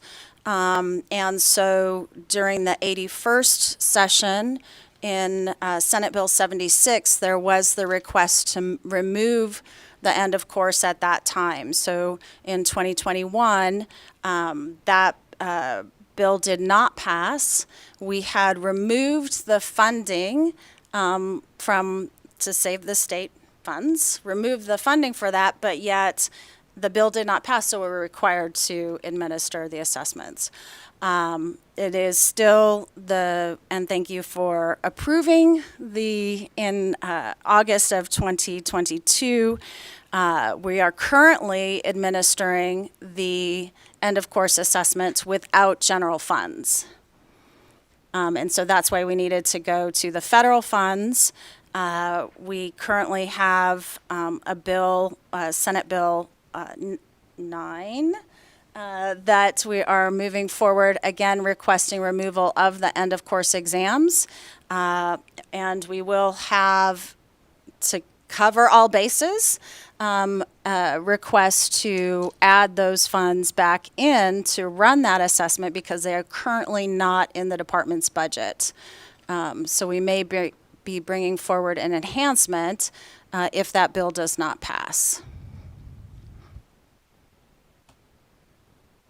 Thank you, Madam Chair. I think that does answer. I was going to ask what your plan was if Senate Bill 9 did not pass, because as you noted, Senate Bill 76 did not, but I think you answered that question, that we may see an enhancement request if that ultimately does not pass. So thank you for the answers, and thank you for the time, Madam Chair. Thank you very much. All right, and with that, I think we're ready to go on unless there's any other questions to budget item 2705. Deputy Superintendent Megan Peterson for the record. Budget account 2705 is our educator licensure account. This provides funding for the Commission on Professional Standards in Education, as well as for fingerprint clearance and background checks of people applying for teaching licenses. It also provides funding for our online portal for the application and licensure program known as OPAL. This budget account actually mostly had maintenance and merit increase type enhancements, and so the enhancement for today is the equipment replacement. This provides funding for computers which are scheduled to be replaced $9,600 in fiscal year 24 and $4,800 in fiscal year 25. That concludes the enhancements for this budget account, and we are available for questions. Thank you very much. I believe Assemblyman Miller has a question or two. Yes, Chair, thank you. I have a couple questions in this area. It's okay to continue? I'm going to take that as a yes. All right. Thank you. So my questions are about the new learning management system. And can you just provide, an update on the implementation of it, including any outstanding issues and planned implementation date?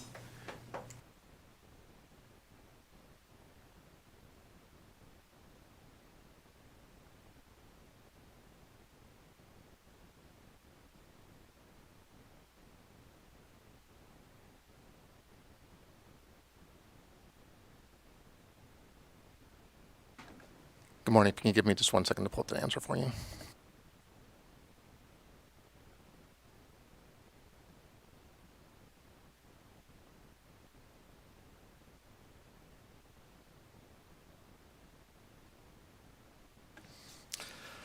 Morning. Thank you. Interim Deputy Superintendent for Educator Effectiveness and Family Engagement, Craig Statuki for the record. So in terms of implementation, we are looking for implementation hopefully within fall of 2023. In terms of concerns, in terms of standing that up, is that we are still going through the process of hiring staff to manage that. We had a person in place who fortunately got promoted within the Department of Education, which is great for us within the department, but as we continue to move forward with the project, we need to replace that person. But we do have a part-time contractor who is starting that work, so we're looking at moving forward with that as well. Thank you. Is that the management analyst that was doing that work and was a contractor that we now have as a new contractor? Is that the same position?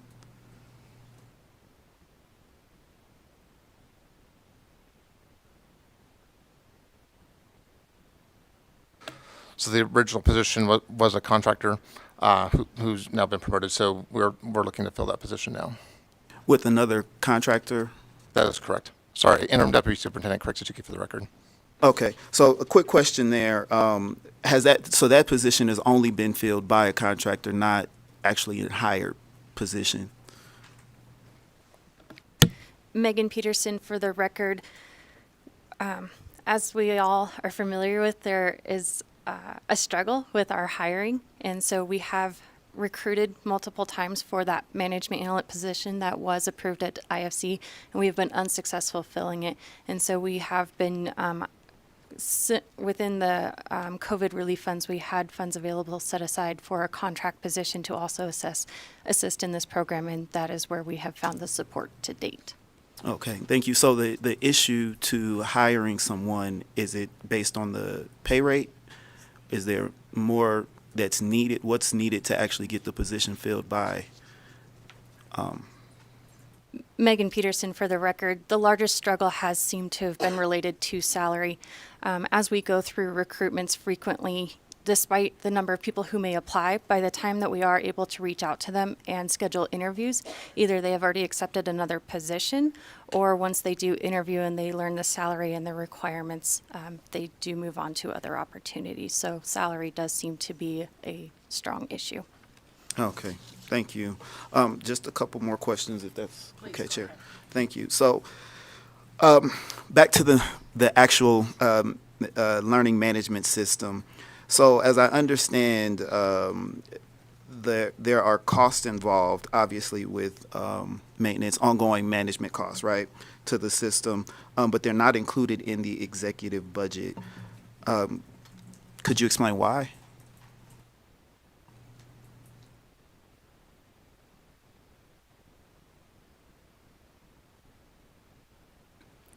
Superintendent Ebert, for the record, the work that we do within licensure is self-funded.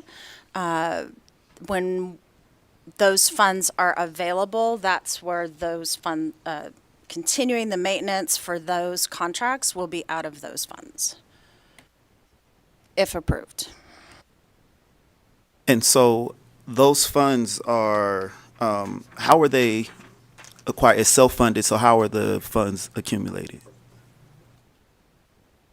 Superintendent Ebert, for the record, we are a state that funds this department off of the licensure fees.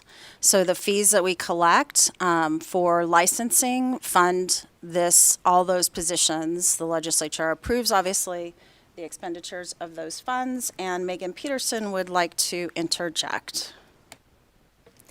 Megan Peterson, for the record. The system we've been referring to it as a a learning platform. It's actually a professional development and licensing platform. The intent is to charge a nominal fee for each professional development or micro-credentialing assessment, and for vendors who would be interested in providing learning activities, a $25 fee to each one of those providers. Okay, thank you. So with that $25 fee, are there statutory changes needed to acquire that, to actually charge that? And are we anticipating, if so, are we anticipating in a budget amendment will be reflected, will be submitted to reflect these revenue and expenditures?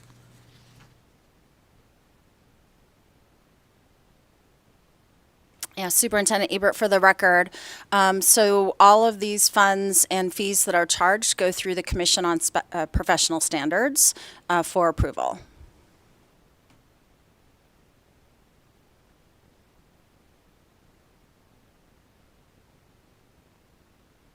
Okay, so will we have a budget amendment in regard to that, or no? In regard to, no, okay.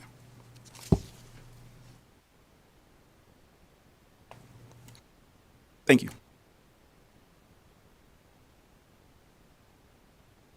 Thank you. And I think with that, we are ready to possibly go on to budget account 2716. Is that correct? Thank you. Megan Peterson for the record. Budget account 2716 is our data systems and management account. This account provides support for the department's automated systems of accountability and statewide student information system. It also includes funding, obviously, for our staff as well as operating and general administrative expenses. The first enhancement, E490, is to remove authority and expenditures from this account for a grant that is expiring. The longitudinal data system grant is expiring, and so this enhancement does remove those associated revenue authority and expenditures. The next decision unit, E235, is updating the funding source for 2 positions that were previously funded from that expiring grant. With the elimination of this grant, these positions are needed to continue the work to support our Enterprising Information Technology team, EATS, within the state, on our Identity and Access Management implementation, which provides information and technical support as EATS considers options for implementing a statewide identity management system.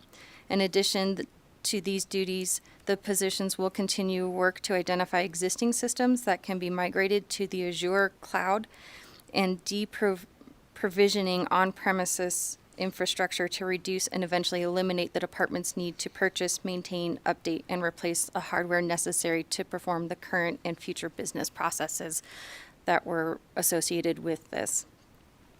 The next enhancement, E236, is for an Infinite Campus enhancement. For fiscal year 25, $501,000 is recommended.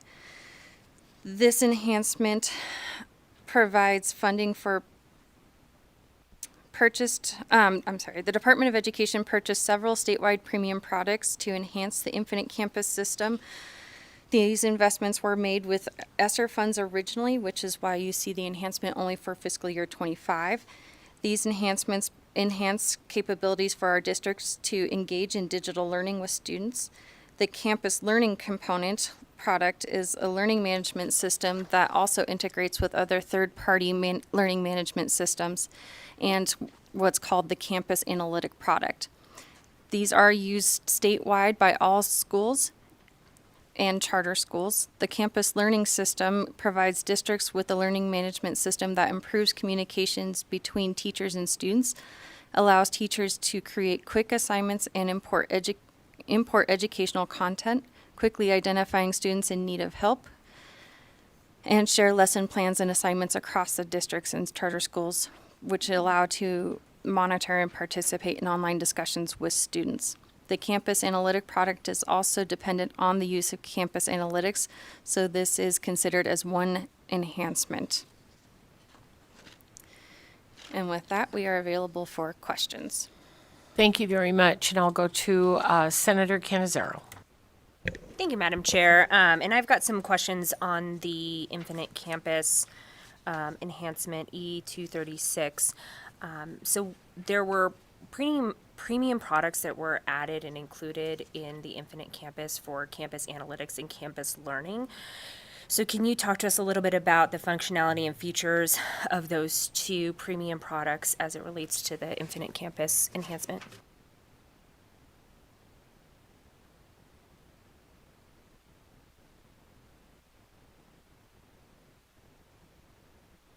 Good morning. Peter Zutz for the record, Office of Assessment Data and Accountability Management. The question cited a couple products that were purchased specifically during the pandemic to meet the needs of students in a variety of learning environments, including 100% remote learning. As mentioned, the product referred to as learning is an LMS type product, which again syncs seamlessly with the existing statewide student information system known as Infinite Campus, or IC. So the ability to roll that out, stand it up, and have stakeholders using the tool to meet the needs, educational needs of students happen very quickly. The second product, Analytics, is a very sophisticated product which provides all districts insight into status of students who may not be on track to graduate with their cohort. Thank you. Thank you for that, because I think we've had a lot of conversations in a few pre-session hearings and in this committee on the grad score being used to identify the at-risk pupils for the pupil-centered funding plan, and sort of a move to that. So if the legislature determines that we are not going to use the grad school score that is developed within Infinite Campus to identify those at-risk pupils, are there any other features from those products that would still be needed by the department for other purposes? I know you mentioned that some of them were pandemic related, but if we were to make a different decision in how we identify at-risk students and we're not using that grad score, are there other things that would still be needed in those products for the department? Superintendent Ebert, for the record, yes, the school districts and the department itself, the analytics piece, there are many different components to it. And so as noted, Superintendent Ebert, for the record, as noted, Senator, you can aggregate all of those components with analytics, but also disaggregate. And so those pieces that are currently made available through this tool, school districts are using, and then also too with the transiency that we have within our state. I mean, we are well positioned to have continued support with our students when they move across school districts as well. So there are the learning components that, pull in the resources for educational academics. And then also all of those other pieces. We know it's not just, a child in academics, but everything else that affects their learning is also within the student information system.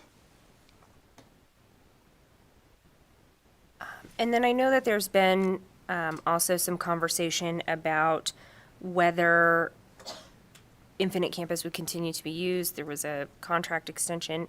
So can you talk to us about what other vendors also provide that same statewide student information system besides Infinite Campus? Thank you, Peter Zutz, for the record, Office of Assessment Data and Accountability Management. There are other vendors in that field. At this time, I wouldn't have a list to provide the committee. However, they are few. Infinite Campus, again, provides a comprehensive set of tools. And if I may mention, some of our largest districts in Nevada, prior to the state adopting Infinite Campus, as per NRS, under the direction of the Superintendent of Public Education, as the state's statewide student information system. So prior to that, some of our largest districts were already quite deep into, in a sophisticated way, in the use and implementation of Infinite Campus. Thank you. And then one more follow-up, Madam Chair.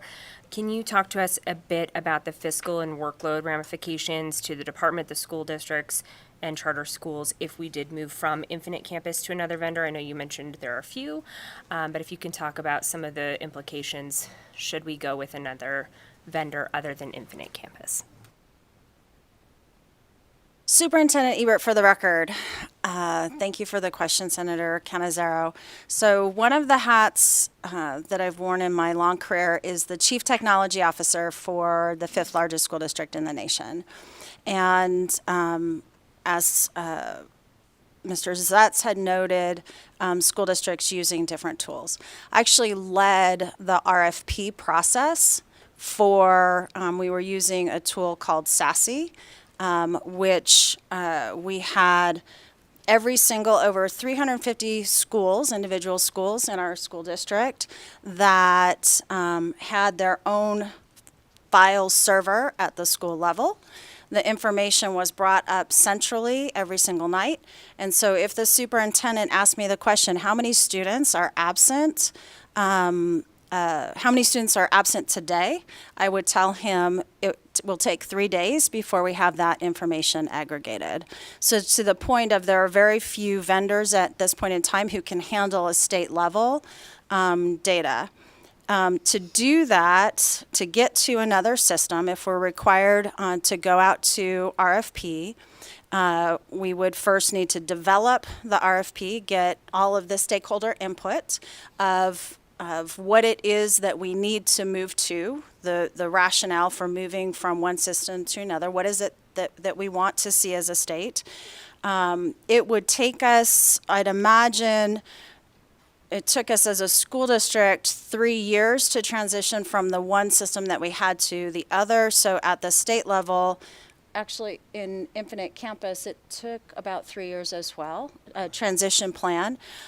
So at least 3 years to port all of the information that you have, archive into a new system, professional development, making sure, especially with cybersecurity being an issue right now, fully vetting a vendor.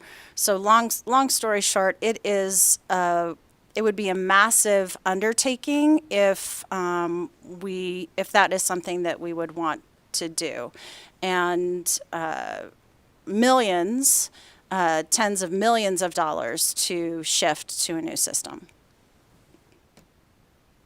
Great. Thank you. Thank you, Madam Chair. Thank you very much. And I think with that, we might have a question from Assemblywoman Huddegee. Thank you, Madam Chair. And just a couple of questions, and mine are in regards to Decision Unit E235.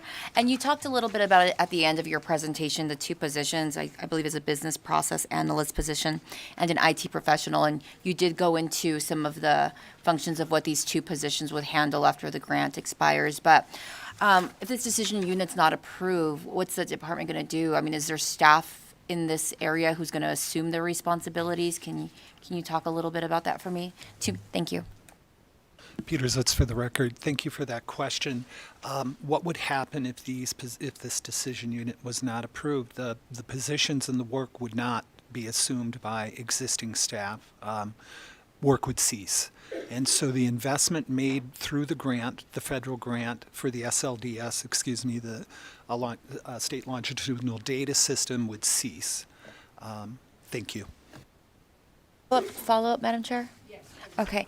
And I just want to make sure I'm reading this correctly. Have we expended all our money from that grant and that's why we're rolling it over to general funds, or is there still money left over in that grant and we're just going to do it now before it expires? Like, have we expended the grant completely, or? Peter Zutz for the record. The grant had a timeline. I don't have my glasses on. I apologize. And so this decision unit is upon termination of all grant money, these positions would continue to complete the work required, both enhancements, ongoing enhancements and maintenance to the system funded by the federal grant. Thank you. Thank you. And Madam Chair, I just have one question regarding the identity management licensing contract, if I can. Okay, thank you. Can you explain the need for, I think it's a little over $1 million for this contract? Can you just touch on that a little bit? Peter Zutz for the record.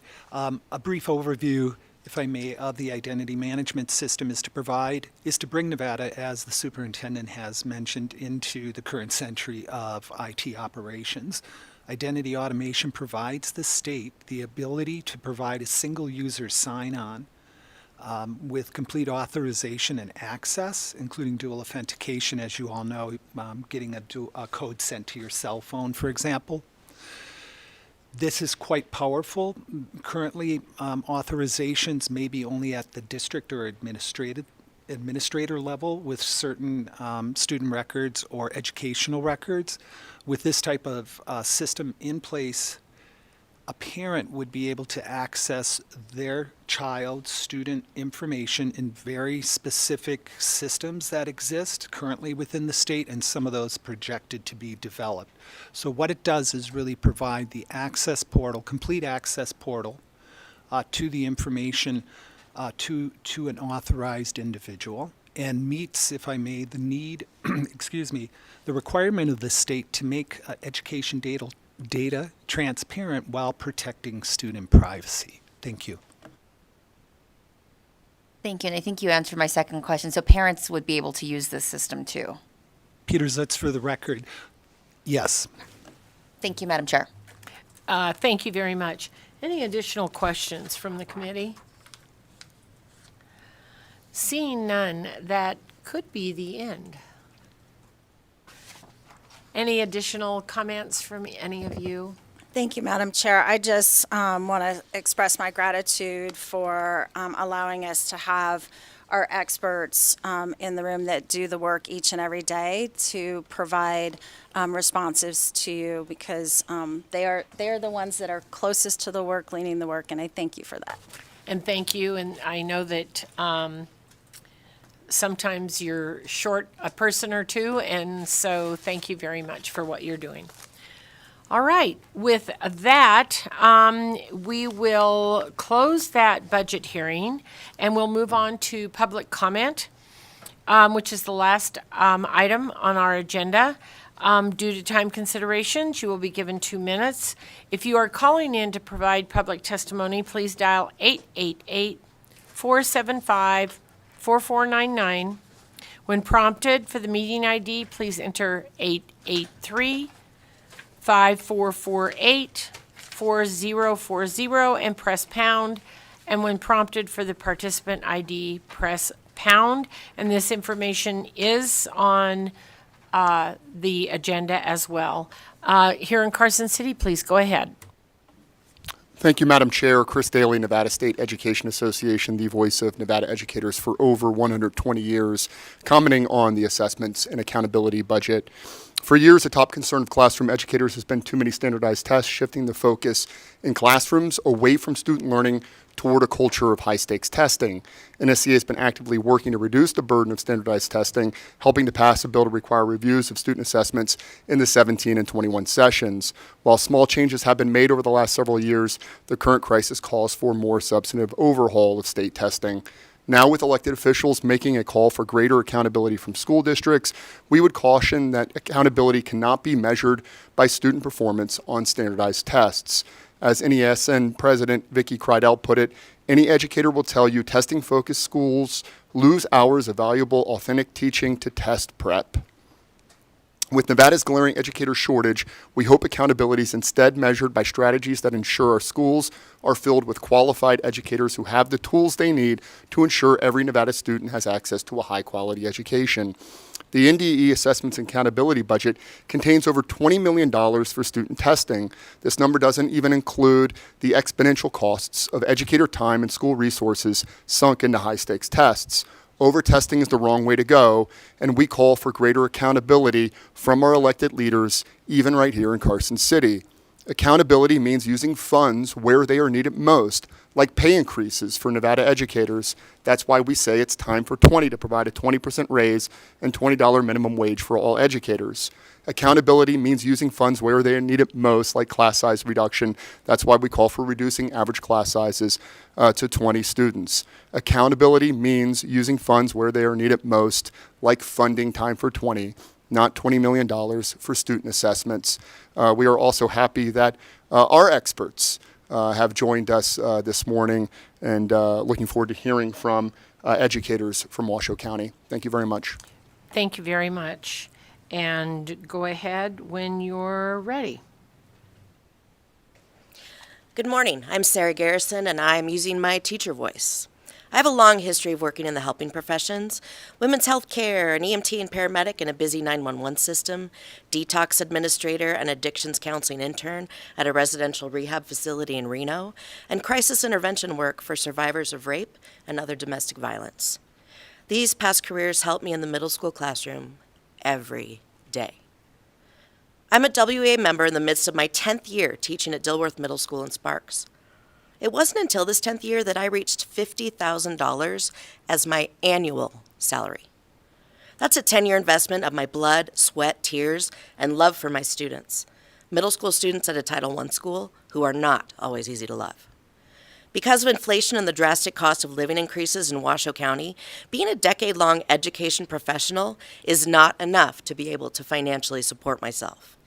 As a 48-year-old professional woman with a bachelor's degree in psychology, a teaching credential where I'm highly qualified in science, and a unique occupational background that allows me to translate education standards into real-world scenarios for my students, I simply cannot afford to live in the city where I teach.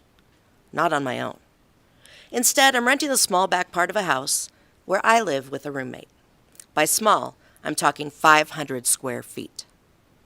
Since my rent takes up about 50% of my take-home pay, I'm forced to work a second job to get by. During evenings and weekends, time that's usually dedicated to the outside of the classroom teacher duties, which are endless, I'm instead driving for Lyft. During 2021, I brought in over $20,000 with my part-time job. That may sound lovely, but to do that took a ridiculous amount of long hours, along with wear and tear on my car, and an incredible lack of sleep to accomplish. The haggard teacher look is a reality. Why on earth am I killing myself at a second job? Because my chosen profession, arguably the most important career of them all, does not pay me enough to survive. I'm not talking about thriving. I don't dress in designer clothes, nor am I taking long, extravagant vacations. I'm not filling my shared refrigerator with healthy organic foods to enjoy after my daily massages. When I share with my Lyft passengers my full-time job is as a middle school teacher, their reaction is always the same.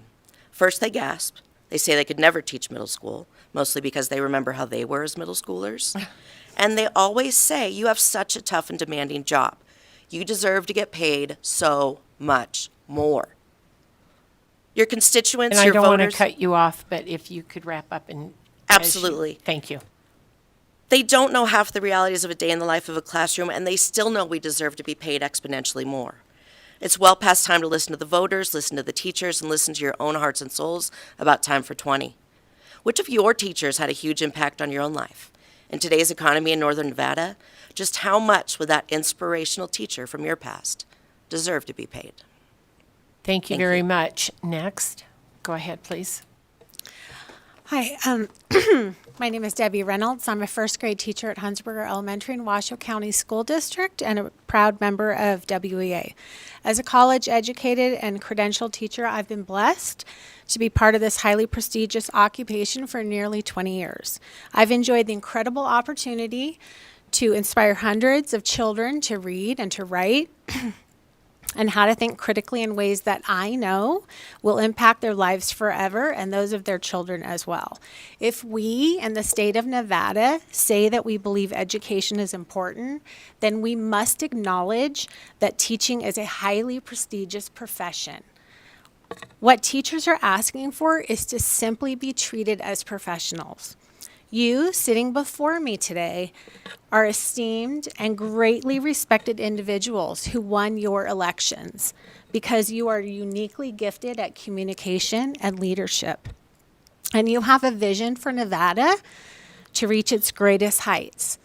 I know there are many teachers who encouraged you on that journey, and they believed in you, and they taught you, and they inspired you. And I know those teachers are still applauding you today. They are so proud of you, and they're never going to stop believing in you. Do you believe in them? Do you see them as esteemed and highly professional, trained professionals? Because the future of this profession is truly bleak. The best teachers of our times are retiring early. They're walking away. They are feeling discouraged and disrespected. The best teachers of our future in our colleges are sadly choosing other professions.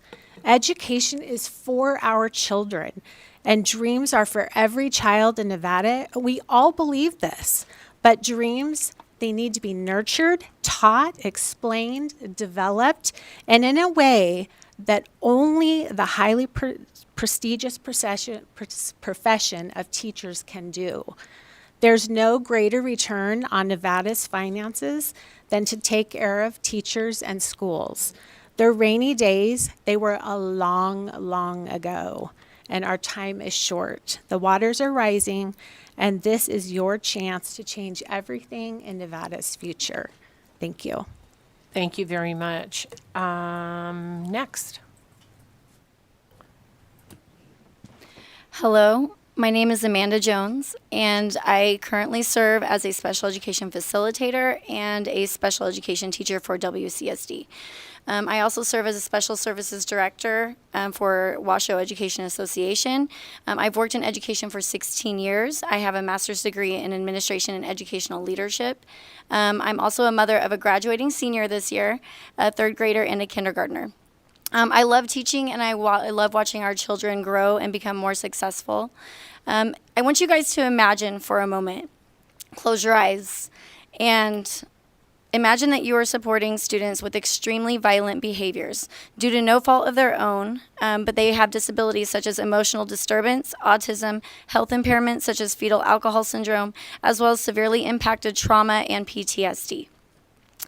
In our specialized programs, you are to protect yourself, the student and other students as well. You are kicked, punched, spit on sometimes daily, weekly, while called every name in the book. We block our bodies for protection, and as students escalate, we are trained to restrain while providing de-escalation supports. You can imagine the bruising and emotional abuse that we endure again while not even being paid a cost of living wage. A program like this allocates for one assistant, making $18 an hour. And if you're lucky, someone has picked up an aide job for $13 an hour. A new teacher makes about $2,700 a month, and none of these wages will get you an apartment in the lowest income housing in Reno. Recently, a teacher was attacked from a student in a specialized program in Washoe County, and the school shut down the very next day. Students were rezoned for safety, and a new social intervention program, another high needs program with no teacher to teach it, opened. I took on this role as it is what was best for kids. A few weeks ago, I was stabbed 3 times in the leg. The student grabbed the back of my head with a fistful of hair, dragging me down, where they proceeded to punch me repeatedly in the head. The first week, I was sexually assaulted multiple times, hearing vulgarities that broke my spirit. By the end of the day, I broke down and cried, hearing such dark comments. This story is not unique. As part of my role as a special education facilitator, I have connected with hundreds of special education professionals across the district, and all of them have similar stories. I am still here taking this position because it needs to be filled, but who's going to take this position and other positions that are needed? Right now, the lack of competitive wages for teachers and aides, lack of resources and supports at sites and at the district level is forcing teachers out of the profession quickly. There is money to change this trend in the Nevada Rainy Day Fund. Leadership is not about being in charge. Leadership is about taking care of those in your charge. And today I have heard a lot of discussions about infrastructures, but none of this matters if we don't have teachers teaching in the classroom. Thank you very much. Next, please go ahead. My name is Jackie Tonoff, and I have been a special education teacher for 7 years. The last 5 years, I have worked at a Title I middle school in Reno. I have a master's in educational leadership, and in addition to teaching, I am a department lead, member of the school leadership team, MTSS coach, special education teacher mentor, and I represent my school for the Washoe Education Association. I love my job. I love my school, I love my administration, my colleagues, my students. I love the work that I do. And I know so many other educators can stand up and say the same thing. However, we are at a critical point in education where loving this job is simply not enough. Each of you knows there is currently a teacher shortage crisis, which has heavily impacted special education programming in Washoe County. My school started the year with a brand new strategies program for students with autism, and over a month passed before someone even applied for the position. We also had a special education resource position go unfilled as well at the first semester, not to mention the multiple unfilled paraprofessional roles. So those of us who could, we stepped up because we love what we do. We gave up our preps, we overloaded our caseloads, and we worked hours and hours outside of our contract. We did what was best for students, and in turn, we drained ourselves physically, mentally, and emotionally. I'm here today to represent those students, my department, and special education teachers across the state and call for change. There is money available in the Rainy Day Fund to properly increase per pupil funding and provide students the supports and resources they require and deserve. There is money available to increase wages for paraprofessionals that accurately reflects their roles and responsibilities. There is money available to offer competitive wages and make special education a desirable career path for future educators in Nevada. Not to mention, it will eliminate the need for educators to pick up part-time jobs just to make ends meet. I know money will not buy the love that is needed to do this job, but it will push us in the right direction and bring new educators into Nevada public schools, and it will help you keep what few special education teachers you have left. We have done our part. We've stepped up when it mattered most, and now it's your turn. Thank you. Thank you very much. Please go ahead. Good morning. Thank you for this opportunity to share my experiences as an educator. My name is Doug Brubaker, and I have been a teacher since 1991. In that time, I have taught in the inner city schools of Los Angeles to Incline Village on the shores of Lake Tahoe. I have taught middle school, high school, earned a bachelor's, a master's, and recently completed 56 additional units in math so that I could help fulfill an unfulfilled position. I do not come here today to talk about myself, but rather my students. A senior in high school today is experiencing their first normal year school. Sadly, it will be the only one they know. COVID changed their experience. This is true of every single student in high school. Ninth graders have never known a normal year unless it was elementary school. This has put them behind not only in the fun experiences that school offers, but as also the powerful journey of learning that we love and dedicate our lives to. This is a crisis made worse by inflation, rising housing costs, and teacher recruitment and retention. We currently rank 49th nationwide in spending, and yet you still get results that put us about the average of the nation. That's kind of remarkable. The governor is asking you to place billions of dollars in a rainy day fund, while our students and staff are experiencing a blizzard of challenges. I am asking you, if now is not the rainy day, what is? Money is needed to stem the hemorrhaging of qualified teachers who are taking jobs that pay more. Students need money invested in their future to rekindle the discovery of learning future skills in pursuit of college degrees or vocational learning. Nevada is growing. This is not new. But what we are trying to recover from needs money to help it. Please consider the challenges our students face due to this not only rainy day, this is a blizzard of challenges. Thank you for your time. Thank you very much. And next. Good morning. My name is Gilbert Lenz, and 23 years ago, I graduated from Nevada schools. I had amazing teachers who inspired me and taught me the skills that transformed me into the man I am. That man is a decorated Afghanistan combat veteran, a major in the Army Guard, a certified welder, and a Nevada career and technical education teacher.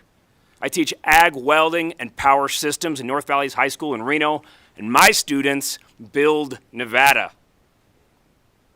They are your structural welders, your mechanics, your electricians, your plumbers. They build and maintain our buildings. They fix the machines that transport our freight and ourselves, and they carry Nevada in their capable hands into a brighter future. I've been teaching for 15 years. I hold a master's degree and teaching certifications in 9 different areas. Each day, I leverage all of my skills and experience to craft 150 teenagers into those builders of Nevada's future. One of my favorite moments is the inevitable event when I get a call from a former student a few years after graduation, and they say, Lenz, I'm doing great. I just want you to know that I just got a raise, and now I'm making more than you are. Over the years, I've witnessed a great struggle to hire and keep skilled teachers in our schools. A couple of years ago, I actually had to sell my prep so I could cover down on the school's diesel tech program in addition to my welding program because we couldn't find a teacher willing to take a 70% pay cut to come out of industry and come teach at our high school. I understand that the state has a rainy day fund with a significant amount of money sitting in it or about to be sitting in it. It is raining now. In fact, it's pouring rain, and it has been for a while. It's time to start paying Nevada's teachers what they're worth. Nothing short of the future of democracy is at stake.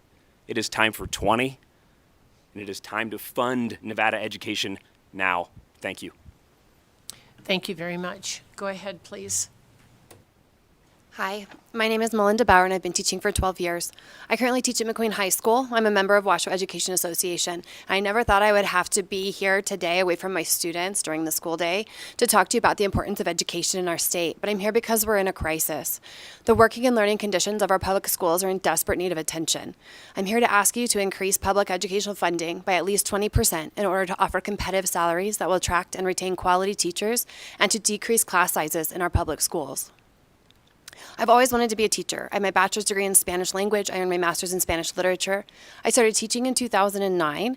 I taught from 2013 to 2015, I taught AP IB Spanish, and my students scored in the top 10% internationally both years.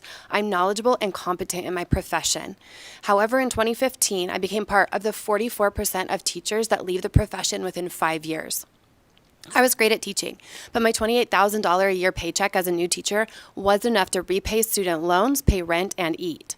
$28,000 in 2008 is the equivalent of about $39,000 today, and right now, our starting salary in Washoe County is $41,000. So effectively, there's only been a $2,000 increase in the past 15 years for teachers. It's absurd to think that any talented person would work for this salary. A 20% pay increase is necessary to attract and retain teachers in Nevada, which could still be unlikely since even with the governor's proposed increases, Washoe County would still be 30% under the national average in educational funding. When I left teaching, I doubled my salary, I didn't have to grade or lesson plan on my nights and weekends, and I wasn't verbally abused by adolescents on the daily, but I wasn't living my passion. I loved teaching. So 4 years after my initial resignation, I re-signed with Washoe County. I'm 5 years into my reignited career, and nothing has changed. The pay is still low, my classes are still overcrowded. And now I'm a mom, and I would have to quit again if it weren't for my husband's financial support of our family. Unfortunately, I don't have time to address the mental health crises that our students and teachers face, nor the learning disadvantages of our overcrowded classrooms. So I just want to end with thank you for voting for that 20% increase in our educational funding as the first small step towards bettering the public educational system for our children. Thank you. Thank you very much. Do we have anyone else here in Carson City? Go ahead, please, when you're ready.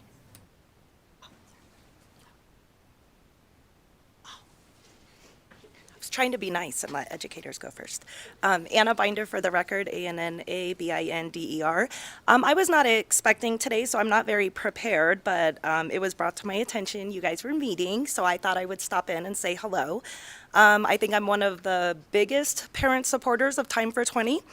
I am a mother to 6 children, 4 currently in Clark County School District, 2 just graduated last year, and they are now specialists in the Nevada National Guard, so I still continue to be proud of them and their service to the state and how the state has educated them. Because this kind of goes down all these accounts, and as many people know, I am not only an individual with a disability, but I also have 3 children with intellectual disabilities and whatnot. So when I hear the words like accountability and things like that coming up, I'm going to skip over all the talking points of everyone else today because I'm not an educator. But as a mother who sends her children to school every day, and I have to rely on these people to provide the most wonderful care of my children, teaching them to speak, teaching them to, bathroom. Really, that I don't think there's a Time for 20 price that you can actually put on what our teachers and our staff on our school grounds really do for our children. And they have been, and they are, so instrumental in, not just educating, but loving and helping raise our children. They spend more time on a school campus than they do at home with me. But so when we get into accountability, I found a couple things that when I'm hearing this committee ask questions about like $1 million, because we have a lack of transparency. I found where Clark County School District applied for a $52 million federal grant to improve special education in Clark County school districts, but there was no other discussion about it. So who knows if they even got it? But let's assume they got it. Where is that money? Because 2 years later, special education isn't any better in Clark County than it was 2 years ago. So where's $52 million? They also, around the same time, applied for a $100 million grant to improve Title I ELA. 2 years later, we have no improvement, and I'm consistently hearing them talk about a lack of money for instruction materials to help support ELA. So let's assume they got it. Where is that 100 million? Not 1 million, not 50 million. This now in 2 grant programs is 152 million, and I don't know the math on the time for 20, but I would think 152 million can get a lot of teachers somewhere, at least something of a raise. But anyway, so I just came to kind of point those things out. And I've also put in a bunch of information requests on some financial things that I have found. I am a member of the Clark County School District Audit Advisory Committee. For 2 years, I have been fighting for more transparency. At our last meeting, I highly pointed out to the CFO in our committee that if we were really doing our job, the top wouldn't be coming down on them.